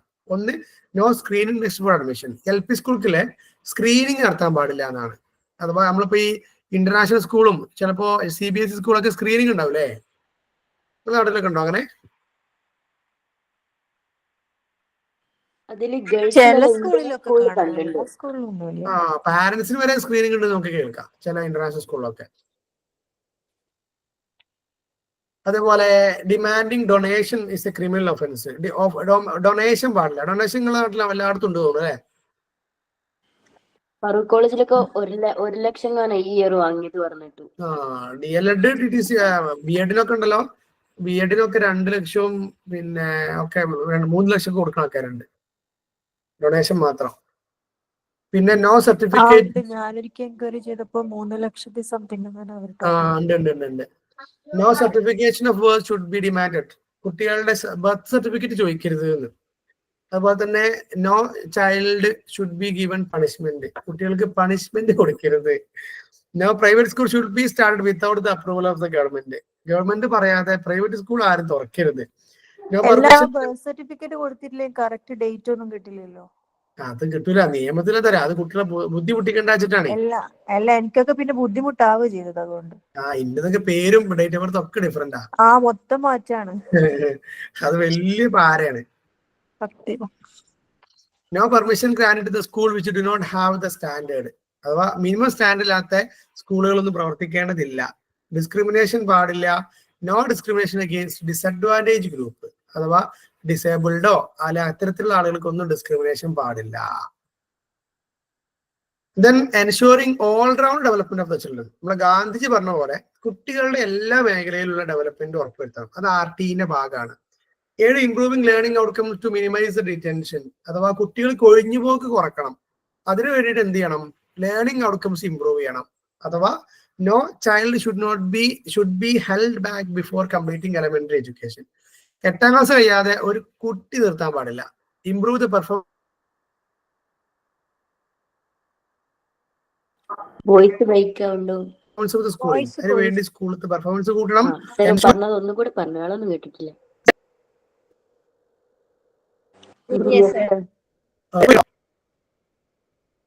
വീണ്ടും കോൾ എന്ത് ചെയ്യാം? ഞാൻ ഫോൺ സൈഡിലേക്ക് ചെയ്യാം. അഥവാ ഇംപ്രൂവ് ദ പെർഫോമൻസ് ഓഫ് സ്കൂളിൽ പെർഫോമൻസ് കൂട്ടണം. പിന്നെ CCE continuous and comprehensive evaluation അത് നടപ്പിലാക്കണം. അതെന്താ CCE? എക്സാം എടുത്താണോ? എക്സാം എടുത്താന്നുള്ള എക്സാം അതിന്റെ ഭാഗമാണ്. അതെന്താ അറിയോ? നമ്മൾ ടീച്ചേഴ്സ് കുട്ടികളെ ഒബ്സർവ് ചെയ്യുക, ഇടയ്ക്കിടയ്ക്ക് ക്വസ്റ്റ്യൻ ചോദിക്കുക, ഇടയ്ക്കിടയ്ക്ക് ചെറിയ ടാസ്കുകൾ കൊടുക്കുക, ഇടയ്ക്കിടയ്ക്ക് ഗ്രൂപ്പ് പ്രവർത്തനങ്ങൾ കൊടുക്കുക. എന്നിട്ട് ഇതൊക്കെ ടീച്ചർ ഇങ്ങനെ ഒബ്സർവ് ചെയ്തിട്ട് ഓർക്ക് മാർക്ക് ഇടാം. നമ്മളെ CE മാർക്ക് ഇടൂലേ? അതന്നെ എക്സാമിനേഷൻ നടത്തും. ഞാൻ റിട്ടേൺ ഫോം അല്ല ഉദ്ദേശിച്ചത്. അഥവാ റിട്ടേൺ ഫോം ഇതിന്റെ ഭാഗമാണ്. റൈറ്റ്. അപ്പൊ അങ്ങനെ CCE ഉണ്ടാക്കണം എന്നാണ് പറയുന്നത്. 8 monitoring compliance of RTE norms. അഥവാ ഇത് മോണിറ്ററിംഗ് കമ്മിറ്റിനെ ഉണ്ടാക്കുക എന്നുള്ളതാണ്. സ്കൂൾ മാനേജ്മെന്റ് കമ്മിറ്റി നിർബന്ധമായിട്ട് ഉണ്ടാകണം. അതുപോലെ തന്നെ അതിൽ 4ൽ 3 members should be parents. Okay. School manage കമ്മിറ്റിയിൽ 4ൽ 3 പാരന്റ്സ് ആവണം. Half of the members are to be women. പകുതി ആളുകൾ സ്ത്രീകൾ അതിൽ നിന്ന് ഉണ്ടാവണം എന്നൊക്കെ പറയണേ. ദെൻ ഈ കമ്മിറ്റി എന്ത് ചെയ്യണം? സ്കൂളിന്റെ ഫംഗ്ഷനിങ് മോണിറ്റർ ചെയ്യണം. കൃത്യമായിട്ട് സ്കൂളിന്റെ നടത്തിപ്പ്, അവരുടെ കുട്ടികളുടെ വിദ്യാഭ്യാസം, സ്കൂൾ ബസ്, അവിടെയുള്ള സ്കൂളിന്റെ സമയം, സ്കൂളിൽ നടത്തേണ്ട പ്രോഗ്രാമുകൾ, കോ കരിക്കുലർ ആക്ടിവിറ്റീസ്, ഇതൊക്കെ അവരെന്ത് ചെയ്യണം? അതിലൊക്കെ അവർ ഇടപെടണം എന്നുള്ളതാണ്. Then ensuring the proper implementation of RTE act.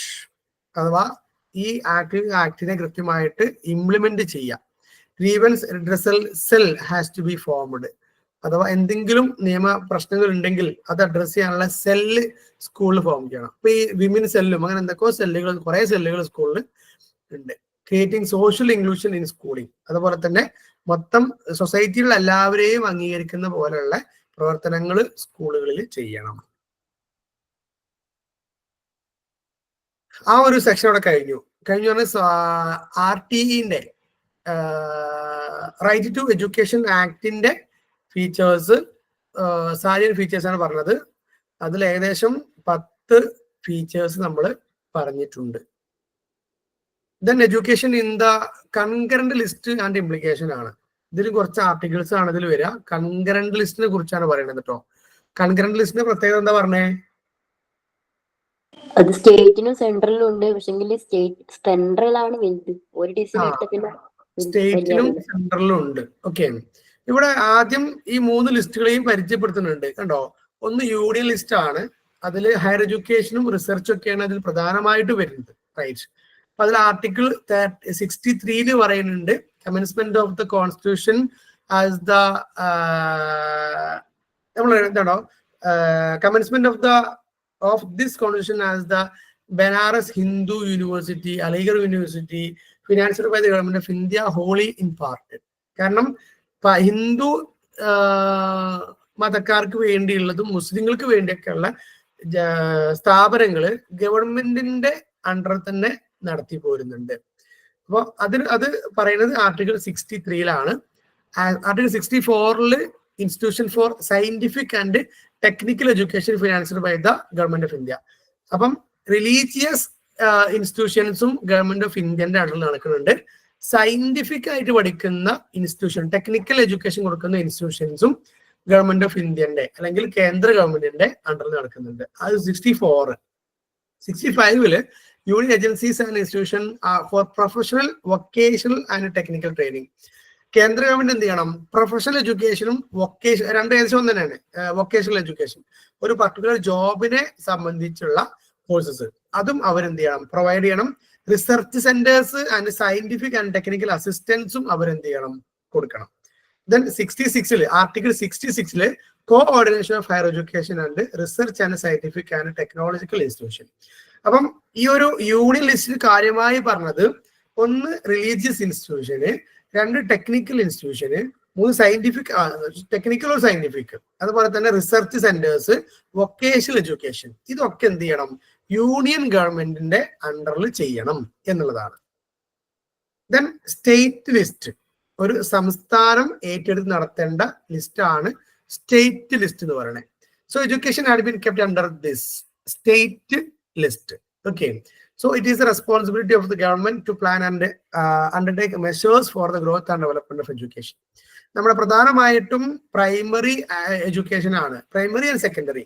Higher education ഇല്ല, പ്രൈമറി ആൻഡ് സെക്കൻഡറി ആണ് സ്റ്റേറ്റിന്റെ കൂടുതൽ റെസ്പോൺസിബിലിറ്റിയിൽ വരുന്നത്. കൺകറന്റ് ലിസ്റ്റ് ആകുമ്പോഴേക്ക് education including technical education, medical education, universities, research institutions, അത് 2 പേർക്കും ഉത്തരവാദിത്തമുള്ളതാണ് ഈ പറഞ്ഞ technical education, medical education and research institution. അപ്പം എഡ്യൂക്കേഷൻ പരമായിട്ട് ഉള്ള ഈ 3 ലിസ്റ്റിലും ഏതൊക്കെ മേഖലകളാണ് അവർ ഫോക്കസ് ചെയ്യാന്നാണ് ഈ ഒരു ഭാഗങ്ങളിൽ പറഞ്ഞത്. ഓക്കെ, മനസ്സിലായില്ലേ? യൂണിയൻ ലിസ്റ്റ് എന്ന് പറയുന്നത് കേന്ദ്ര ഗവൺമെന്റ്, സ്റ്റേറ്റ് ലിസ്റ്റ് എന്ന് പറയുന്നത് സംസ്ഥാന ഗവൺമെന്റ്, കൺകറന്റ് ലിസ്റ്റ് നടപ്പിലാക്കേണ്ടത് 2 പേരും ഒരുമിച്ച് ചെയ്യുന്ന കാര്യങ്ങളാണ്. കേൾക്കുന്നുണ്ടോ? കൺകറന്റ് ലിസ്റ്റിലുള്ള എഡ്യൂക്കേഷൻ, അമെന്റ്മെന്റ് 42nd അമെന്റ്മെന്റ് പ്രകാരം 1976 change the status of education by shifting it from state list to the concurrent list. അഥവാ ആദ്യം സ്റ്റേറ്റ് ലിസ്റ്റിലായിരുന്നു എഡ്യൂക്കേഷൻ ഉണ്ടായത്, സംസ്ഥാനത്തിന്റെ ഉത്തരവാദിത്തമായിരുന്നു വിദ്യാഭ്യാസം.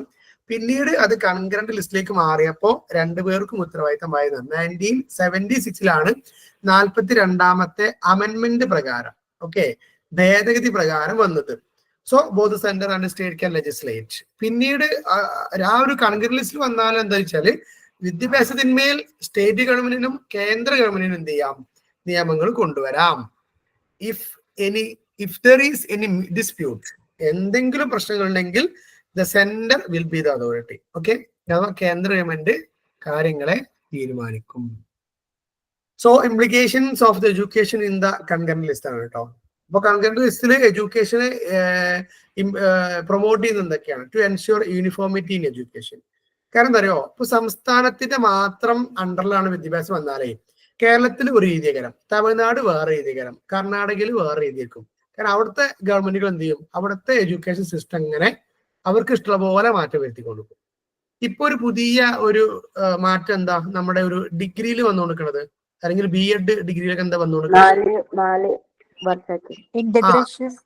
ഇന്റഗ്രേറ്റഡ് BEd ആണ് ഇപ്പോൾ വരുന്നത് അല്ലെ? ഇന്റഗ്രേറ്റഡ്, അത് BEdനെ ഡിഗ്രിയിലേക്ക് ഇന്റഗ്രേറ്റ് ചെയ്തു. അത് വരാനുള്ള കാരണം വെച്ചാല് കേന്ദ്ര ഗവൺമെന്റ് നയമാണത്. ഓക്കെ, അപ്പം അവര് എന്ത് ചെയ്യാണ്? എല്ലാ സംസ്ഥാനത്തും ഒരുപോലെ ആവാൻ വേണ്ടിയിട്ട് നമ്മുടെ നാട്ടിൽ മാറ്റം വരുത്താണ്. So better implementation of education policies. അപ്പോൾ നന്നായിട്ട് പോളിസികൾക്ക് ഇംപ്ലിമെന്റ് ചെയ്യണമെങ്കിൽ അത് കൺകറന്റ് ലിസ്റ്റിൽ വരണം എന്നുള്ളതാണ്. Then better utilisation of fund. നമ്മളെ സംസ്ഥാന ഗവൺമെന്റ് എന്നുള്ള ഫണ്ട്, കേന്ദ്ര ഗവൺമെന്റ് എന്നുള്ള ഫണ്ട്, ഈ ഫണ്ട് കൃത്യമായി യൂട്ടിലൈസ് ചെയ്യാൻ കൺകറന്റ് ലിസ്റ്റിൽ ആയതുകൊണ്ട് നമുക്ക് ഉപകാരപ്പെടും. 4 quality leadership from central government. കാരണം കേന്ദ്ര ഗവൺമെന്റിൽ നിന്ന് ഉള്ള ലീഡർഷിപ്പ് എന്ന് പറഞ്ഞാൽ പൊതുവെ ഒരു ക്വാളിറ്റി ഉണ്ടാകും, അല്ലെങ്കിൽ സ്റ്റാൻഡേർഡ് ഉണ്ടാവും എന്നാണ് വിലയിരുത്തപ്പെടുക. Then improvement in standard. മൊത്തത്തിൽ നമ്മുടെ എഡ്യൂക്കേഷൻ സിസ്റ്റം കേന്ദ്ര ഗവൺമെന്റിനനുസരിച്ച് അഥവാ മൊത്തത്തിലുള്ള ഒരു ഇംപ്രൂവ്മെന്റ് അവിടെ സാധ്യമാകും.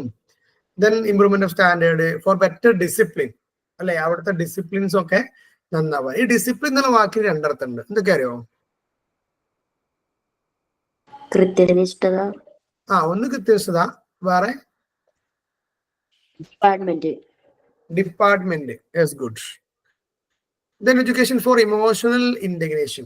അഥവാ പൊതുവെ നമ്മുടെ രാജ്യത്തിന്റെ ഒരു ഇമോഷണൽ ഇന്റഗ്രിറ്റിക്ക് നല്ലതാണ് കൺകറന്റ് ലിസ്റ്റിൽ ഈ ഒരു വിദ്യാഭ്യാസം വന്നത് എന്നാണ്. Then argument put forth against returning education in concurrent list. Concurrent list വന്നപ്പോഴുള്ള ചില എന്താ പറയാ വിമർശനങ്ങളാണ്. ഇത് ബേസ്ഡ് ഓൺ ഡെമോക്രാറ്റിക് വാല്യൂസ്. അഥവാ ഡെമോക്രാറ്റിക് വാല്യൂസിനെ കൂടുതൽ ബേസ് ചെയ്ത് മുന്നോട്ട് കൊണ്ടുപോകാൻ പറ്റുമോ എന്നുള്ള ഒരു ചോദ്യം അവിടെ വന്നതാണ്. 2 States have better appreciation of local needs. സംസ്ഥാന ഗവൺമെന്റുകൾക്കാണ് ലോക്കൽ ജനങ്ങളുടെ നീഡ് എന്താണെന്ന് അറിയാം. അപ്പൊ സംസ്ഥാന ഗവൺമെന്റിന് അതിൽ തീരുമാനമെടുക്കാൻ പറ്റിയാലേ കാര്യമുള്ളൂ എന്നൊക്കെ ഉള്ളിടത്താണ് മറ്റൊരു വാദം. Free from red tapism. ഈ റെഡ് ടാപ്പിസം എന്താന്നുള്ളത് ഞാൻ നോക്കണ ശേഷം മറന്നുപോയിട്ടോ. നമ്മൾ പഠിച്ചൊരു ടേം അല്ല അത്. നമ്മൾ ഗ്രൂപ്പിലുള്ളിൽ വേണമെങ്കിൽ അപ്ഡേറ്റ് ചെയ്യാം. വേറെ ഇതിലാർക്കെങ്കിലും അറിയോ റെഡ് ടാപ്പിസം എന്താണുള്ളത്? ആർക്കെങ്കിലും അറിയോ റെഡ് ടാപ്പിസം? കേട്ടണോ? ഇല്ല, കേട്ടില്ല അല്ലെ? It refers to excessive bureaucracy or adherence to official rules and formalities. അഥവാ ബ്യൂറോക്രസി അഥവാ നമ്മൾ പറയാം കേന്ദ്രത്തിന്റെ ഒരു ഓവർ ആയിട്ടുള്ള സമ്മർദ്ദ ചെലുത്തലൊക്കെ ഉണ്ടാവുമല്ലോ. എക്സസീവ് ആയിട്ടുള്ള ഭരണങ്ങള്, അതുപോലെ തന്നെ over emphasis on paper work, ഇങ്ങനെയൊക്കെയുള്ള കുറച്ച് കാര്യങ്ങൾ പറയണേ. അഥവാ ഒരു പക്ഷേ കേന്ദ്ര ഗവൺമെന്റോ ഒക്കെ അല്ലെങ്കിൽ അതിലൊരു ഓവർ എംഫസൈസ് ചെയ്യാനുള്ള സാധ്യത ഉണ്ട് എന്നാ പറയണത്. അവരുടെ നയങ്ങൾ കൂടുതൽ നടപ്പിലാക്കാനൊക്കെ ഉള്ള ഒരു സാധ്യത ഉണ്ട് എന്നൊക്കെയാണ് പറയണത്. 4 സെൻഡ് സെക്യൂരിറ്റി ടു മൈനോറിറ്റീസ്. മൈനോറിറ്റീസിന് കൂടുതൽ സെക്യൂരിറ്റി കിട്ടണമെങ്കിൽ, കാരണം ഇപ്പൊ കേരളത്തിൽ മാത്രമുള്ള ഒരു മൈനോറിറ്റിയാണ് സങ്കല്പിക്കുക. അവർക്ക് കേന്ദ്ര ഗവൺമെന്റിൽ നിന്ന് പ്രത്യേകിച്ചൊന്നും പ്രതീക്ഷിക്കേണ്ടതില്ല. എന്നാൽ സംസ്ഥാന ഗവൺമെന്റിന്റെ കീഴിലൊക്കെ ആണെങ്കിൽ അവർക്ക് എന്ത് ചെയ്യും, കുറച്ചൊരു പരിഗണന കിട്ടാം. Then unity in diversity. നാനാത്വത്തിൽ ഏകത്വം കൂടുതൽ വളർത്തണമെങ്കിൽ എന്ത് വേണമെന്നാ പറഞ്ഞത്? ഇത് കൺകറന്റ് ലിസ്റ്റിൽ നിന്ന് മാറി സ്റ്റേറ്റ് ലിസ്റ്റിലോ ഒക്കെ ആക്കാം എന്നൊക്കെയുള്ള ഒരു ചർച്ചകൾ. സോ ഇത്രയാണ് നമ്മുടെ ഈ ഒരു യൂണിറ്റ് മൊത്തമായിട്ട് പഠിക്കുകയാണെങ്കിലുള്ളത്. നമ്മൾ എന്തൊക്കെ ഇത്രയും ഒരു ലെങ്തി ആയിട്ടുള്ള ഈ ഒരു ലെങ്തി മീൻസ് ഈ ഒരു സെഷനിൽ നമ്മൾ ഏറ്റവും കൂടുതൽ ഫോക്കസ് ചെയ്തത് എന്താ, എന്തൊക്കെ പഠിച്ചു എന്ന് പറയാൻ പറ്റുമോ? ഫസ്റ്റ് മുതൽ ഇങ്ങനെ പറയുകയാണെങ്കിൽ എന്തൊക്കെ കിട്ടിയിട്ടുണ്ട് പറയാൻ പറ്റും? പ്രിയാമ്പിൾ കേട്ടില്ലേ? പിന്നെന്താ? ഫണ്ടമെന്റൽ റൈറ്റ്സ്,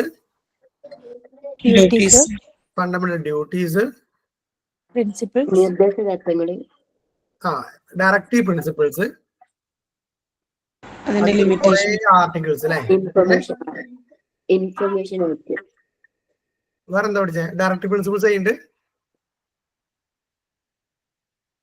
RTE പഠിച്ചില്ലേ?